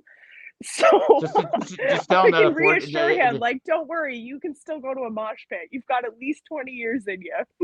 If you want, yeah. If you want. Yeah, if you want. I will admit that, like, I will admit to something. Like I said, it's funny. The first time I went to the pit, I was working at Puro. I've had walls fall on me and stuff like that. So these guys are trying to hit me as hard as they can. I'm laughing at them because it's like, you get harder at work, guys. You gotta be better than that, right? Right. It's like, I can take anything. and I'm the dude in like the obnoxious business. Like, I'm not even look like a metal guy. It's like, I'm in a business shirt. I was in like khaki jeans. They looked like just like this candy ass, and I'm bumping around the 400 pounders and not holding my own. I'm not moving them anywhere, but I'm staying exactly where I want to be, right? And so at the end, they're like, what the fuck? And one guy is right, and one guy like, oh, what do you think? It's like, get hit harder at work, and just the look in his face was just like, just like his heart probably broke a little bit. Like, really? He probably works in insurance. Probably like yeah, I can tell. Actually, I can tell when someone works corporate versus like how I get. Oddly enough, I can usually tell someone is actually used to a little bit more physicality. It's just the physicality, right? It's just the kind of physicality it is. There's something about someone that is used to it. It feels a little less hesitant. Like that makes sense. Whereas someone that is in that environment, it's like, they'll hit you, but it's like, it would be like me. Like, I'm not gonna hit anybody. I'm like not a tough person at all. No, you're a peaceful person. I don't know about not tough. Person. And I'm maybe more, I'm non-violent. That's it. There, that's probably the better word. I got a little barbarian in me. I just put it out in constructive ways. That's all. I don't use it. I don't use it for evil. I use it for good. Mostly good. Mostly good. Yeah, mostly good. Mostly good. I can't say again. Gotta acknowledge the qualities. There's good and bad in them, and sometimes I'm sure I fuck it up. But I try. Yeah. Right. Yeah. Right. So we should talk about. So you started art later then? Like, not wasn't something you always did, or just something you just consciously? So yeah, my art. Oh yeah, you. That. That. We've So had this wonderful conversation, so I just had to get there somehow. conversation, but literally not art. It's like, what does this girl even do? So I'm a self-taught artist. I started drawing when I was a kid. My dad was a big wildlife artist, so it was like when I was a child, it's like here's the little picnic table, here's the big sheet of newspaper, here like the super thick like Crayola crayons, and just go to town. Anytime we watched a Disney movie, I would plunk the picnic table in front of the TV the next day, redrawing it. I did art all up until I was a teenager. And then you're a hormonal teenager and you're like, oh, I'm terrible at this, and stopped. So I was probably about 17. I think 17. I was like, I'm never doing art again. This is the worst. I just stopped and then lived my life. I applied for art school and got in, like put a whole portfolio together, got in, then decided, no, I'm not going. And then dated a guy for 5 years and then went through this huge creative block. I had art supplies. I would sit down with the intention of doing art and I couldn't do it. But I was so unhappy at the time. And I think that's what played into it. So once that relationship ended, a friend of mine was like, hey, you need to buy these art supplies. We were at a Michael's and there were some pastels on sale. And she's like, you need to buy some art supplies. And that's how I got back into it. I was like, I don't need to buy these. I need to buy forks. She's like, you don't need forks. You need pastels. So I bought these pastels and then just slowly started drawing, like getting together with friends, doing art nights, and then getting more into it, super terrified to show anybody what I was doing. And then over the years, it grew a little more. And it wasn't until 2016, I started my art company, Jackalope Art Co. Because enough friends were like, your art, like, sell this. Why aren't you selling your art? I was like, no one's going to buy this. Like, yeah. I'm not selling this. Like, no. This is just a fun hobby thing. And then, 2016, I started this art company. I taught myself how to use acrylic paints and started entering into group exhibitions and group shows. And it just has been growing from there. I paint pictures of local Kelowna houses. I'm in doing cat collages. Oh, I love that. Drive-through Batman, ladies and gentlemen. Drive-through Batman. I love it. So it's interesting, like that you went through what you went through. We'll get more into your business stuff in a minute. Yeah. I'm bringing this up. I started drawing a year and a half ago. Awesome. I love it. Yeah. So were you creative before, or were you literally like, I'm gonna do this now? Well, okay. So I currently have 6 books out. I do this podcast. But like when I say creative, I mean like in a visual arts, like drawing. No, actually, I sucked at it when I was in school. Okay. I sucked at it terribly. And so what happened with me was, I'm a comic book geek at the end of the day. Okay. Yeah, right. Yeah. And I'm like, well, and even if you see my stuff now, when you see my stuff out there, there's usually a visual component to it somewhere, somehow, some way, right? For most of it. So I had this. I decided, like, with the pandemic, try something new. I was terrified of sucking. This is where I was a little different than you. This was where I was. This part, I just one eureka moment. It's like, so what if I suck? And this is where I was different. So what if you suck? Yeah, right. So what? Yeah. But it's freeing when you say that to yourself. And so what I started doing is I started drawing, and I started posting my stuff on my Facebook, my Instagram. You've seen it. I know you've seen some of me just posting my pictures and stuff like that. Yeah. And you've seen the progression. Totally. But the thing is, I don't care if I suck, and I have that in my head. Yeah, that's the best. Yeah, and so now I'm gonna have to get like, obviously at some point this year or maybe early next year, I'm going to get like an anatomy book. I'm going to get like some stuff to actually get better at some of the bigger details. Some tutorials. I'm getting to that point, but my goal is just to become what I call unconsciously competent at my current style, because that's just, again, good. That's not what I'm saying, folks. I'm saying unconsciously competent, right? Yeah. Right. And because also I've sold art. I'm doing this when we're off the air. I'm drawing a Yu-Gi-Oh inspired dragon covered in glitter, black and white, because I have a short story going in a Kickstarter next month. It's about Magic the Gathering. You'll see all alterations on cards. So my story was, what if the card didn't like the alteration? What would it do to its owner? So it's a story about how the card changed itself after it was altered with the art to get revenge on Oh, its owner. neat. So like Cool. a silly story. So I'm drawing a Yeah. silly dragon that's covered in glitter. It's like enough. And quoting a famous professional wrestler, "Enough is enough. It's time for a change." Kind of is that like the little background Because thing, right? he doesn't like the glitter, or we like the glitter. No, don't like the glitter. I Don't like the glitter. I love glitter. no. But okay, an all-powerful dragon that wins the game, and then you just completely take everything he liked about himself, a vain little dragon, proud of what he looked like and proud he kicked ass. Now he doesn't look like an ass kicker anymore. So he kind of took that a little personally. It's like, no, I was happy with who I was. How dare you? Oh, yeah. Right? How dare you cover me in glitter? Yeah, that's right. Yeah. Literally, the first line story, it was the glitter that set him off. It was fine, but the glitter was hilarious. I love that. Right? It's first line of the story, right? So, but I never thought I would go down this path either. Like I'm illustrating my next book release too. Like it's not going to be, again, it's not like the greatest style. It's not the perfect thing, but that's not the point. The point is I can tell. Right? It's about telling a story and about putting my stuff out there in a different way, and it's opening up. I've become a fully I'm in terms of I'm a creative jack of all trades. I can write. Yeah. I can broadcast. I can podcast. I can draw.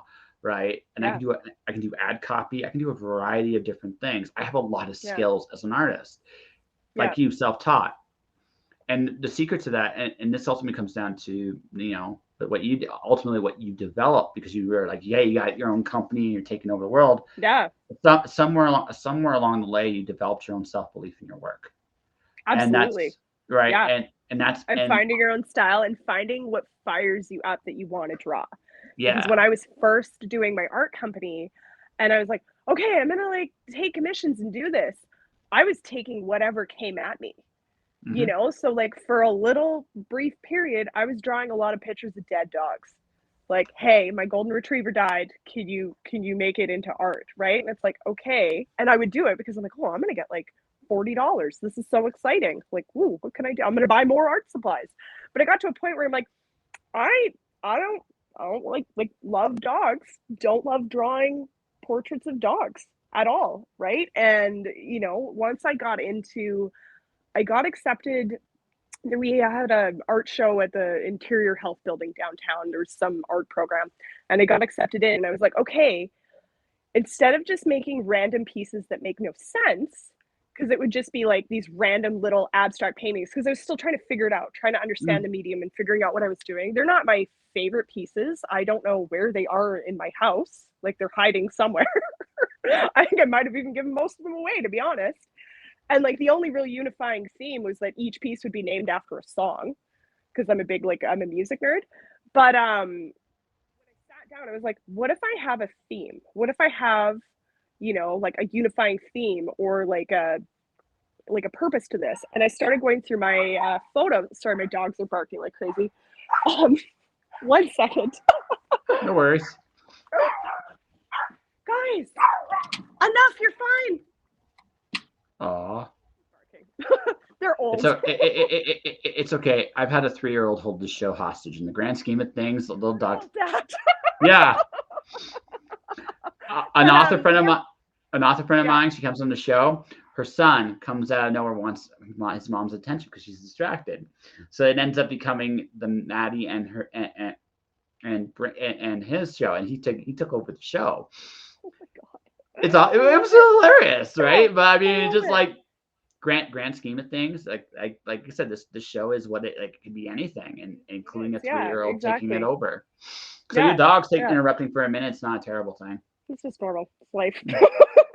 But I sat down and I was like, okay, no, I want to have like a theme to this. And I started going through my photos, and I go on walks everywhere and I take pictures of literally everything. And a big running theme is all these old dilapidated houses downtown, and like we're going through all this gentrification, right? And I was like, why don't I just paint these houses that I love, or these funny little alleyways that I love?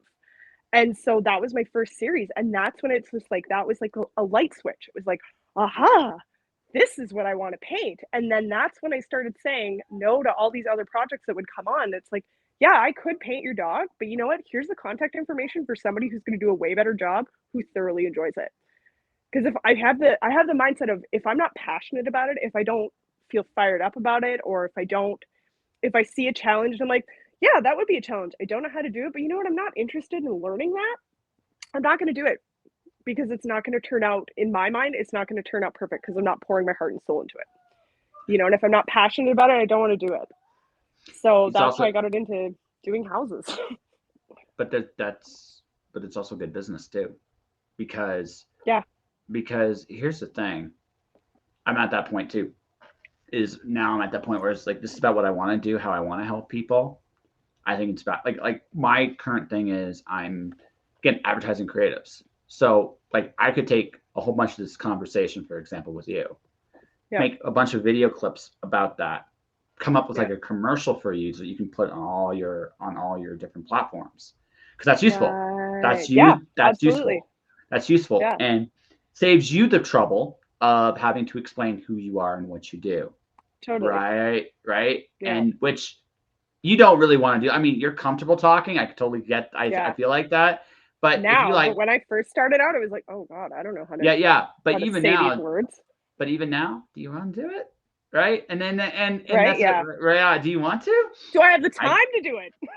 exactly. That's my thing. It's like, do I have the time? And I don't Right. take on these things that I don't have the time to do if I'm not passionate about it, right? Yeah. And that's the thing, Yeah. right? So I'm at that point now where it's like I can do all these different things, Yeah. but here's what I'm interested in. I'll do comics because I love comics. Yeah. Right? I'm not crazy about editing books. It's just not my thing. I can do it to some degree. I'm good at like story beats and going.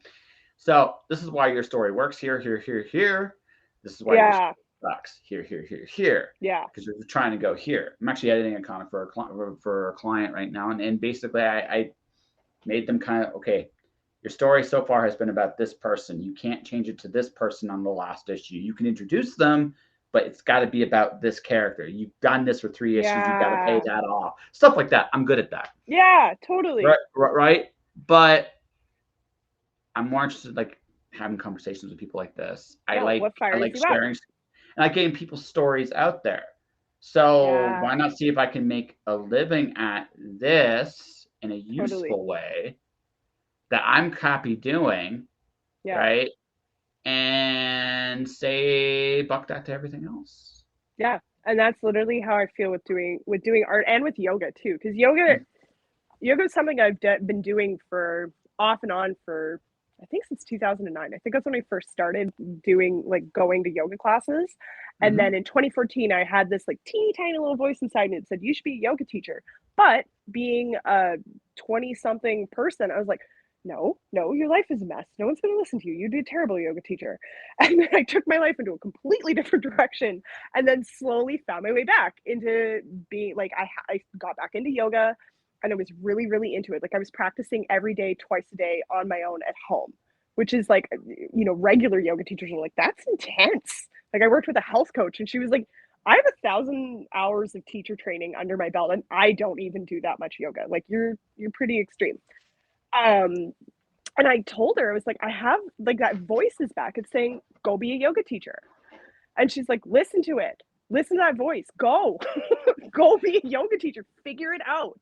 And I did. And it's crazy doing yoga. It's like, it feels really good in the body. You get more in tune with yourself. But there's such a neat correlation in, like, your yoga practice and how it evolves, and your art practice and how it evolves. So where Mm-hmm. I'm at now is I'm actually hosting on, oh God, what day is it? Next Tuesday, my very first art and yoga event. Nice. Yes, because building these sequences, I found, is like its own little art in itself. Putting all these Mm-hmm. positions in a certain way, right? Setting the tone, like you burn your sage, you've got certain music, you're lighting candles. It's like putting on your own little production, right? But Sure. it's a yoga class. Yeah. Well, but And it's it's also so, I'll let you finish now. yeah, Again, it's really cool. Like with art, like when I finish a piece of art for somebody, like I've done commissions, and I've like, there's no greater high, and it's definitely not something I got from working in an office job, than revealing this art or like teaching a really good class and that reaction. You know, like if I give a piece of art that I've worked on for months and the person sees it and they just start sobbing or they're just so excited, it's like there's no greater high than that. I don't get that sending emails in No, an you don't. office, right? Oh So no. now with this art and yoga thing, I can like merge the two, which is really cool. Well, I've learned in this world that I have this theory that ultimately when you get down to it, everything is an art form in its own way, right? It doesn't matter what it Yeah, is, right? totally. Yeah, And yoga is, now it looks intense. I've never done yoga myself, and maybe it can be intense. it might be something I do as I get older because again, I look at my family.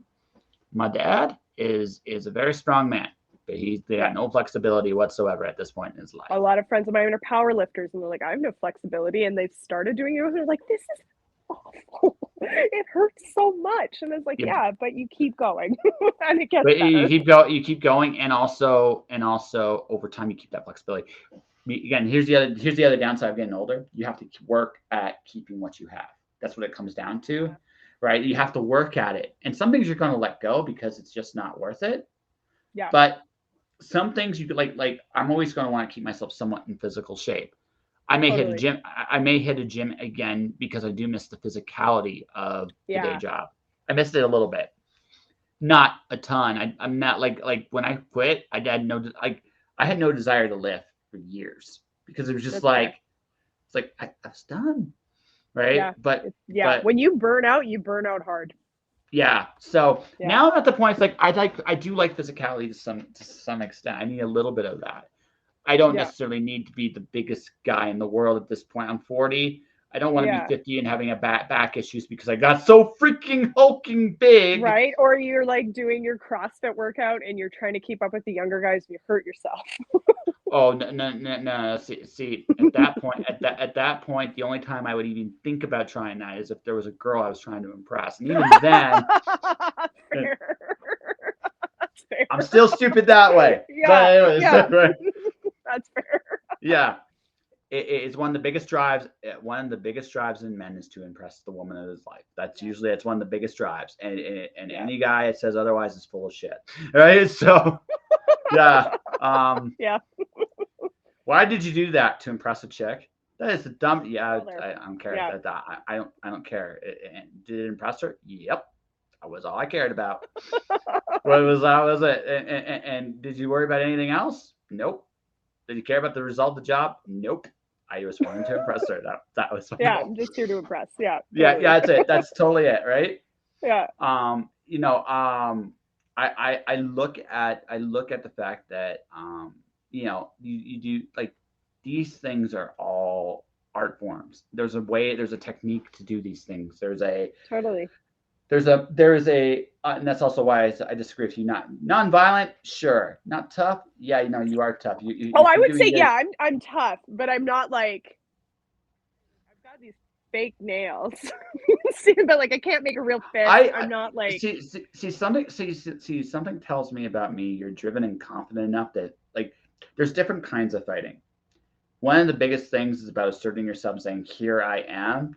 I get the feeling in that regard you might be as tough as they come, right? I get that feeling. Yeah. You don't this unless you're getting paid stupid amount of money, right? Is worthless. Yeah. No, exactly. actually, no. Let me rephrase that. It's not worthless, but it's only a last resort or it's an exercise. Survival. That's it. Yeah, it's like right? last resort survival mode.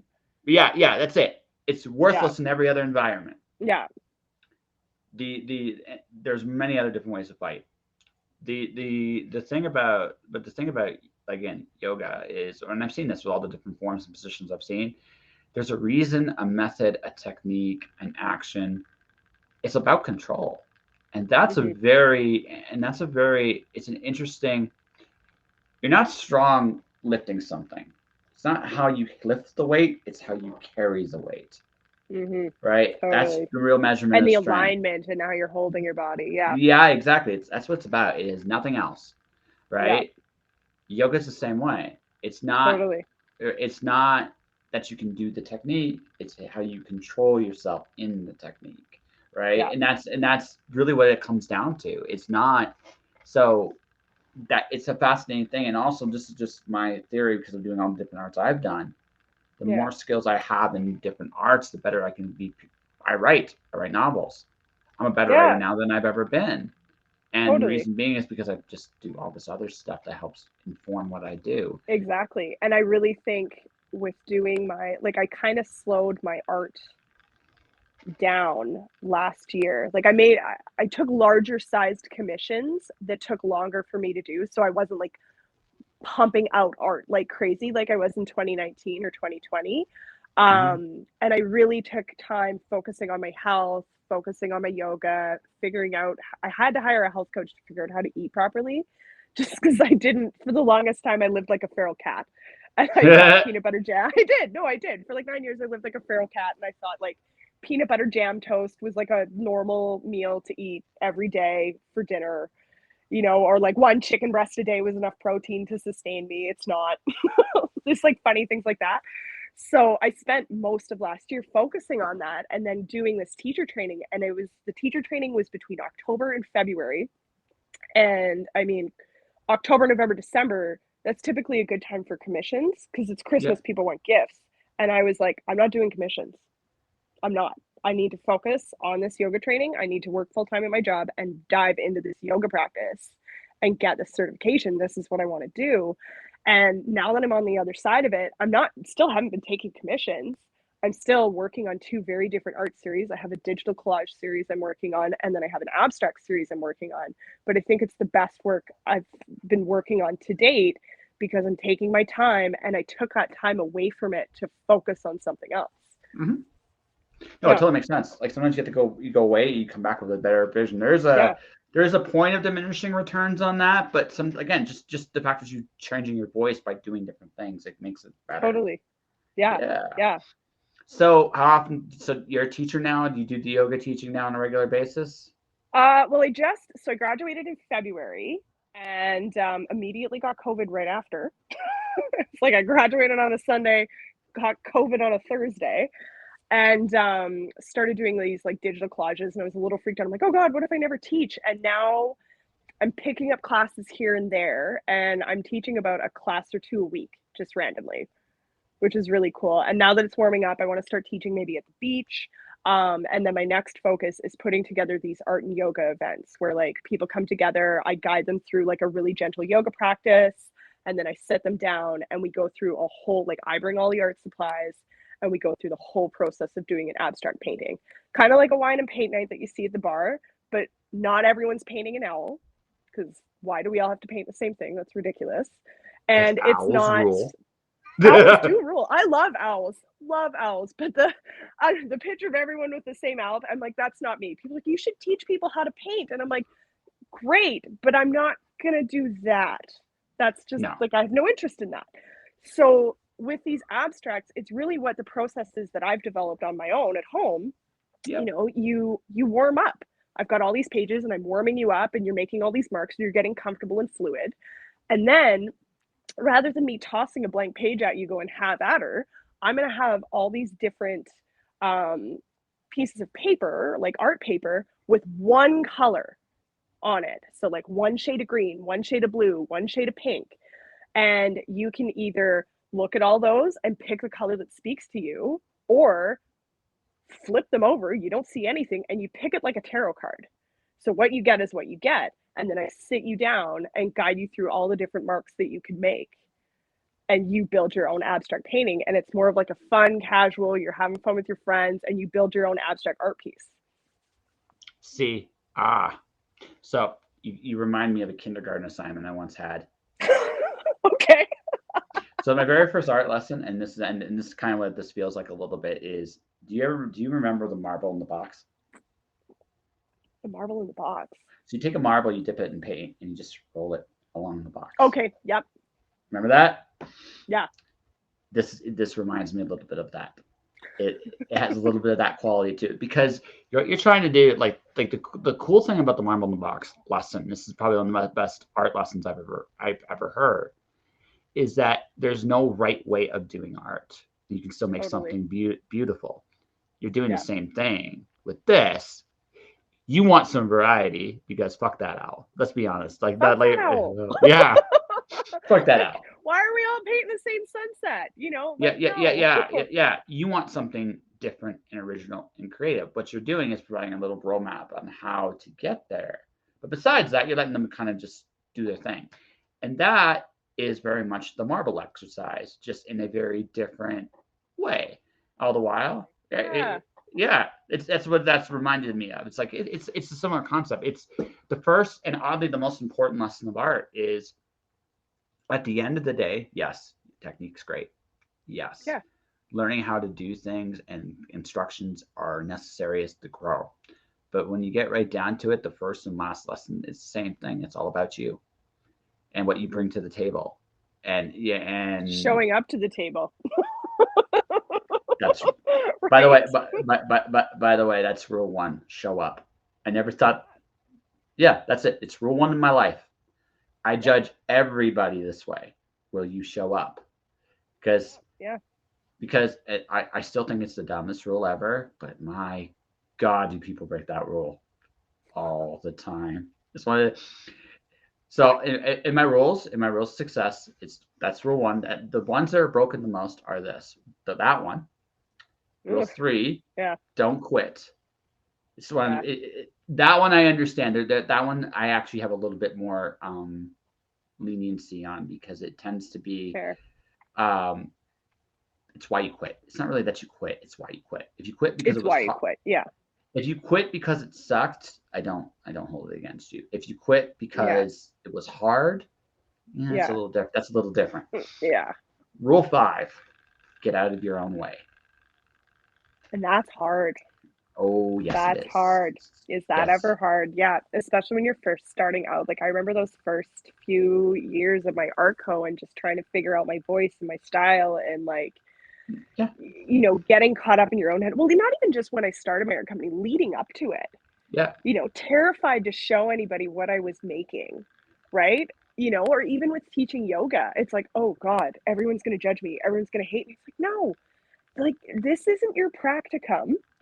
You're teaching yoga to people who, probably haven't taken a class for years or have never taken a class. The bar is very low. Well, The only hang up here is you getting into your own head, freaking out about it. I actually realized something very important. That the knowledge you teach doesn't really matter either. It's one of those like I've this sounds like I'm dismissing all this stuff. I'm not. Yeah. What I realize is people are coming to see you, not coming Yeah. to necessarily to see your knowledge. Although yes, you gotta have something good there, or they won't Yeah. come back.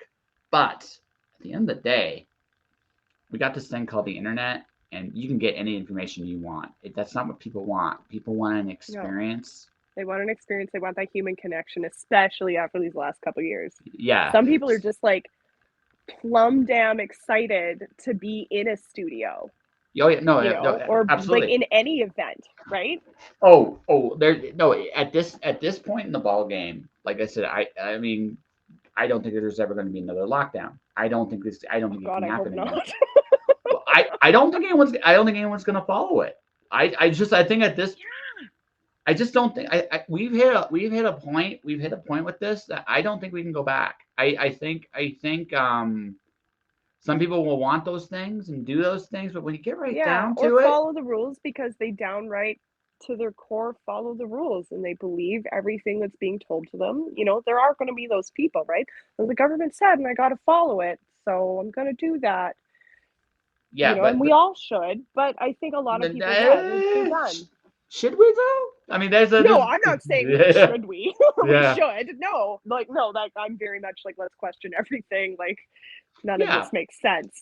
But there are some like I definitely know some people that are like, well, no, the government told us, so we got to do it. And yeah. it's like, do we though? Whereas with me at this point, it's just like, okay, you do you, I'll do me. It's against the rules, meh. Right? Yeah, But the I'm thing is, not worried about it. Well, that's like here in BC. I think it was December. I can't remember my timelines with all the lockdowns and rule changes here in BC because there was a lot. But December, it was like all the gyms are shutting down again, and everyone is right pissed about it. But a lot of gyms and a lot of yoga studios and a lot of fitness places were like, fuck it, here's the key to the back door. Here's a security Oh, code. Show up, tell no one, and I think oh yeah, like no, if because we were to because lock it's down again, I think that would happen. no, it already has. I'll get you a fun story. Ontario before the official lock, there was a point in Ontario where you couldn't get underwear in the store physically because it was all blocked. Yeah, we were like I said, dumb, just fucking stupid shit. Crazy shit. Yeah. So there was a barber shop. I'm not going to name names. Just not going to do it. No. But they after the first lockdown, they were like, "Fuck this! I got my family to feed." So what they did was they boarded up everything in the front. They boarded up everything in the front.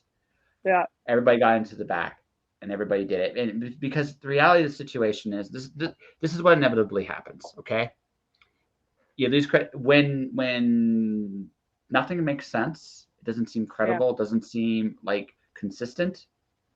People will eventually just say that to this shit, right? And we're gonna do our own thing, and that's what's that's what's gonna happen. At this point in the ball game, there is a lot less people willing to play along than there was at the start. A lot less. 100%. 100%. Yeah, a lot less. Yeah. And so now there's still a lot of people that will, and those people, and those people, that good for them. But for the most part, most of us have hit that point where it's like, you know what? I'm gonna damn well do what I please. Like it, lump it, live it. That's the truth, right? Right. And that's it's because again, it's the lack of consistency and the lack of competency. It make no sense. If it was consistent, people would be a little bit more willing. But when it's just so random, right? Yeah. And there's no real, you're asking for the data, you're asking for the proof. And that was the big thing with the gyms is show us the data. And, you'd ask for it and you weren't getting it. Well, for me, this final straw was April of last year. MIT released a document on how COVID spread in China and India. Okay. It completely debunks most of everything that we do. It completely debunks it because they pretty much established that it's an airborne particle. And once they have established that, it kind of shit on the whole concept of social distancing. Yeah. It just shit on it hard. So, and they actually came up with a model. They kind of came up with a model of how you could prevent it. A lot of it was just as simple as opening windows. Just doing that would disrupt the virus. So when you have air circulation with fresh air, who would have thought? Yeah. But and ironically, their model for that was Florida. Because Florida was holding outdoor events and not getting many infections. And they wanted to figure out why that was the case and why China and India got these massive infections, and they figured it out. MIT released this a year ago. Like I said, nobody fucking reads. Nobody. No. Right? And I feel like with the internet too, it's not just that nobody is reading, it's just there's just so much out there. No one's if you're not bright enough, and maybe not bright enough is not the right word. If you're not looking or continually looking, you don't find it. You have to recognize the fact that or know where to look, I guess. Yeah, that's what it is. Or you have to kind of make some assumptions. Like when I was looking at researching the vaccine, I didn't look at anything in North America. What I was looking at was Israel and England because they were the first two countries to get vaccinated. So they're 6 months ahead of us. So if I want to see what direction the vaccine, if I want to see, I don't care what's going on here. I want to know what's going on in the people 6 months ahead of us. Yeah. Yeah. So because that gives you a really clear idea of where it's going to go, right? Totally. I was not surprised what happened in December because it had already happened in England and it had already happened. Fair. It had already happened by the time it got to Canada, it had happened in like 12 countries. Right. Yeah. So it was by the time. So I was not surprised one little bit, but I went and I looked for this information and it came my way. Right. It's like, right. And it comes from the fact that also my dad's a naturopath. So I've seen what the medical industry can do. I'm naturally a skeptic. I'm naturally a skeptic to begin with. Yeah.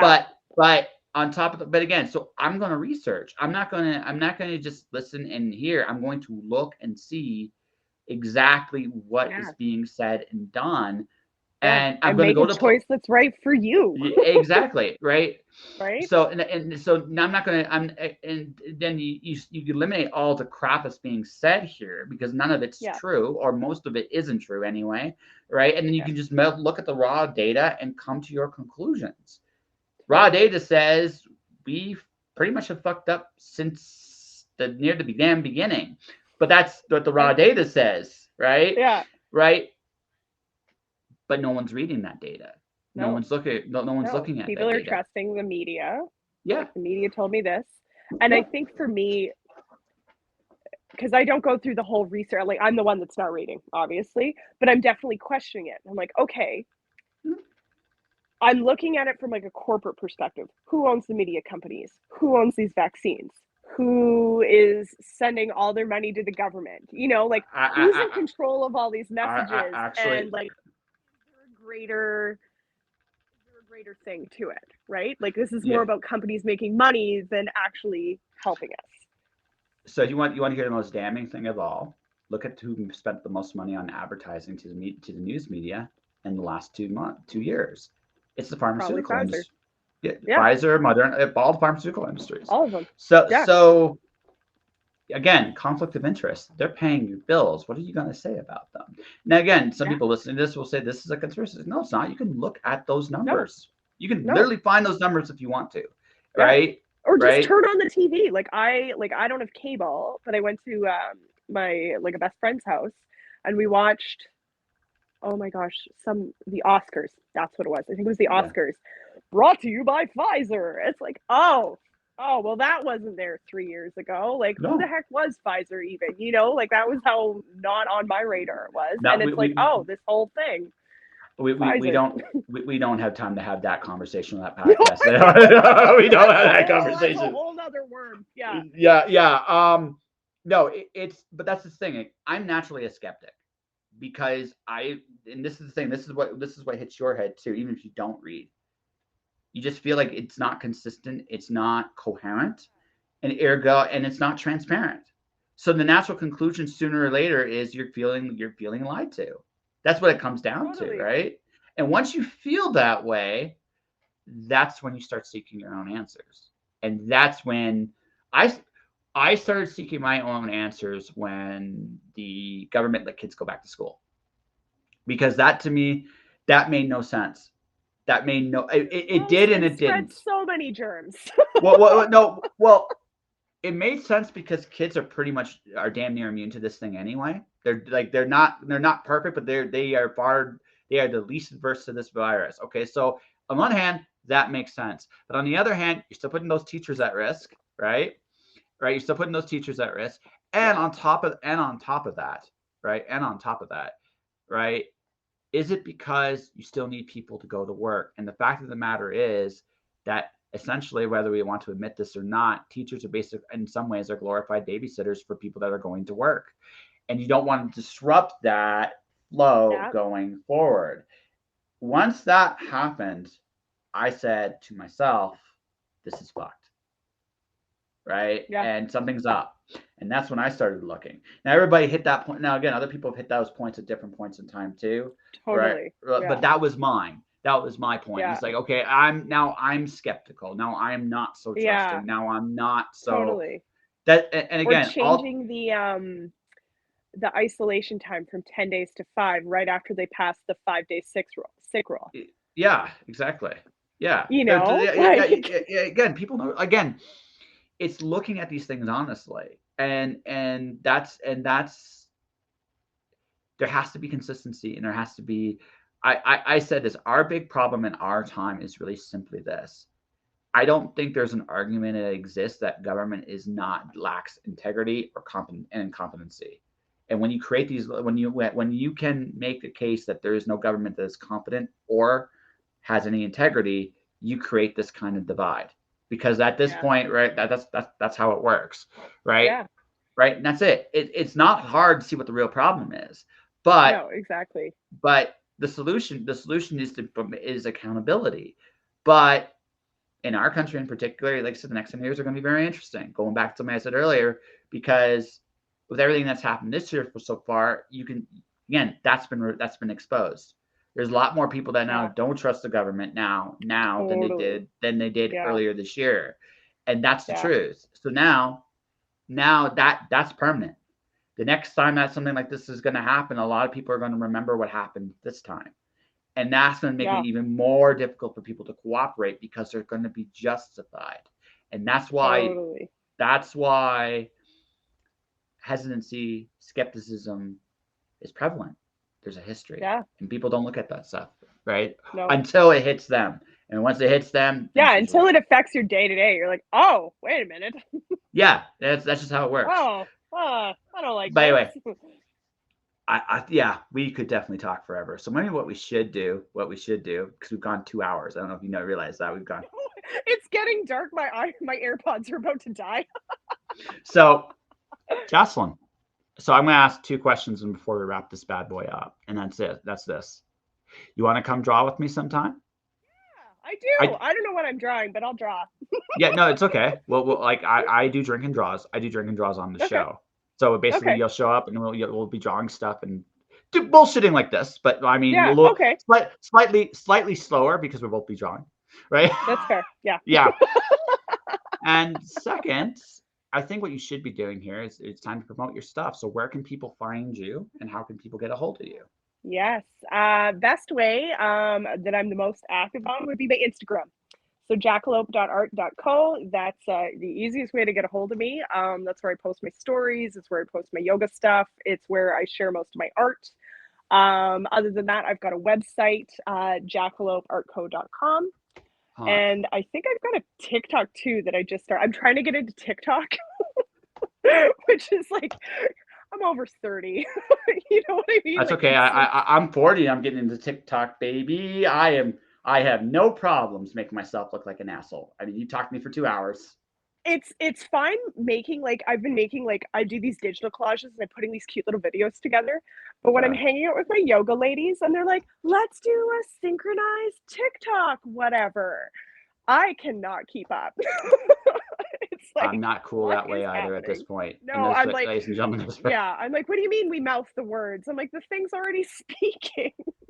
Yeah, it's like they laugh at me. I don't know enough to fix this, and that's cool. I mean, I totally get that because I understand. So we got a bunch of stuff to show the world here. For me, before we wrap this bad boy up, I'm gonna go with the first thing because I'm awesome that way, or something like that. I'm a trained motherfucking professional, or something to that effect. Ladies and gentlemen, this is my latest book release. This is Alice 1, Alice in Wonderland and Greek mythology mashed up together. Alice's Pandora. In this is book 2. Book 1, Alice opened Pandora's box and ended up with a certain Cheshire friend inside her head, which I thought was super fun. This is book 2. I love that. Alice escapes the prison she's held in and chases the Queen of Hearts over the edge of the world. And when she does that, she ends up in the Greek underworld. There, she ends up meeting Jason of the Argonauts, and to escape this prison, she has to play croquet against him. In the story, hold on a second here. Alice and company encounter gods, monsters, and perhaps most terrifying of all, themselves.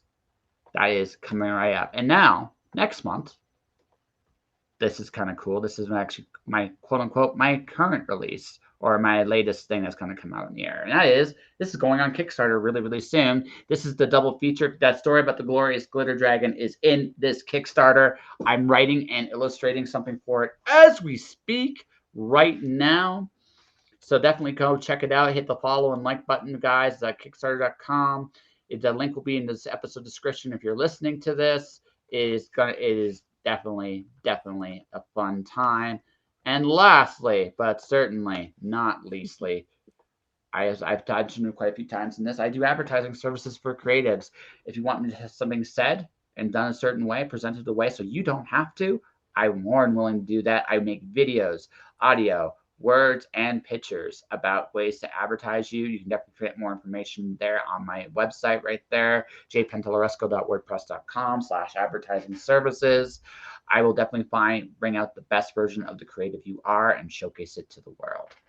And that, ladies and gentlemen, is that. I want to thank Jaclyn for coming on the show and talking with me about everything and anything. Got a cool week coming ahead here. I'm also going to be kind of relocating as I go here, which is also going to be kind of an interesting little experience. Monday will be my last day in Canmore doing a podcast here.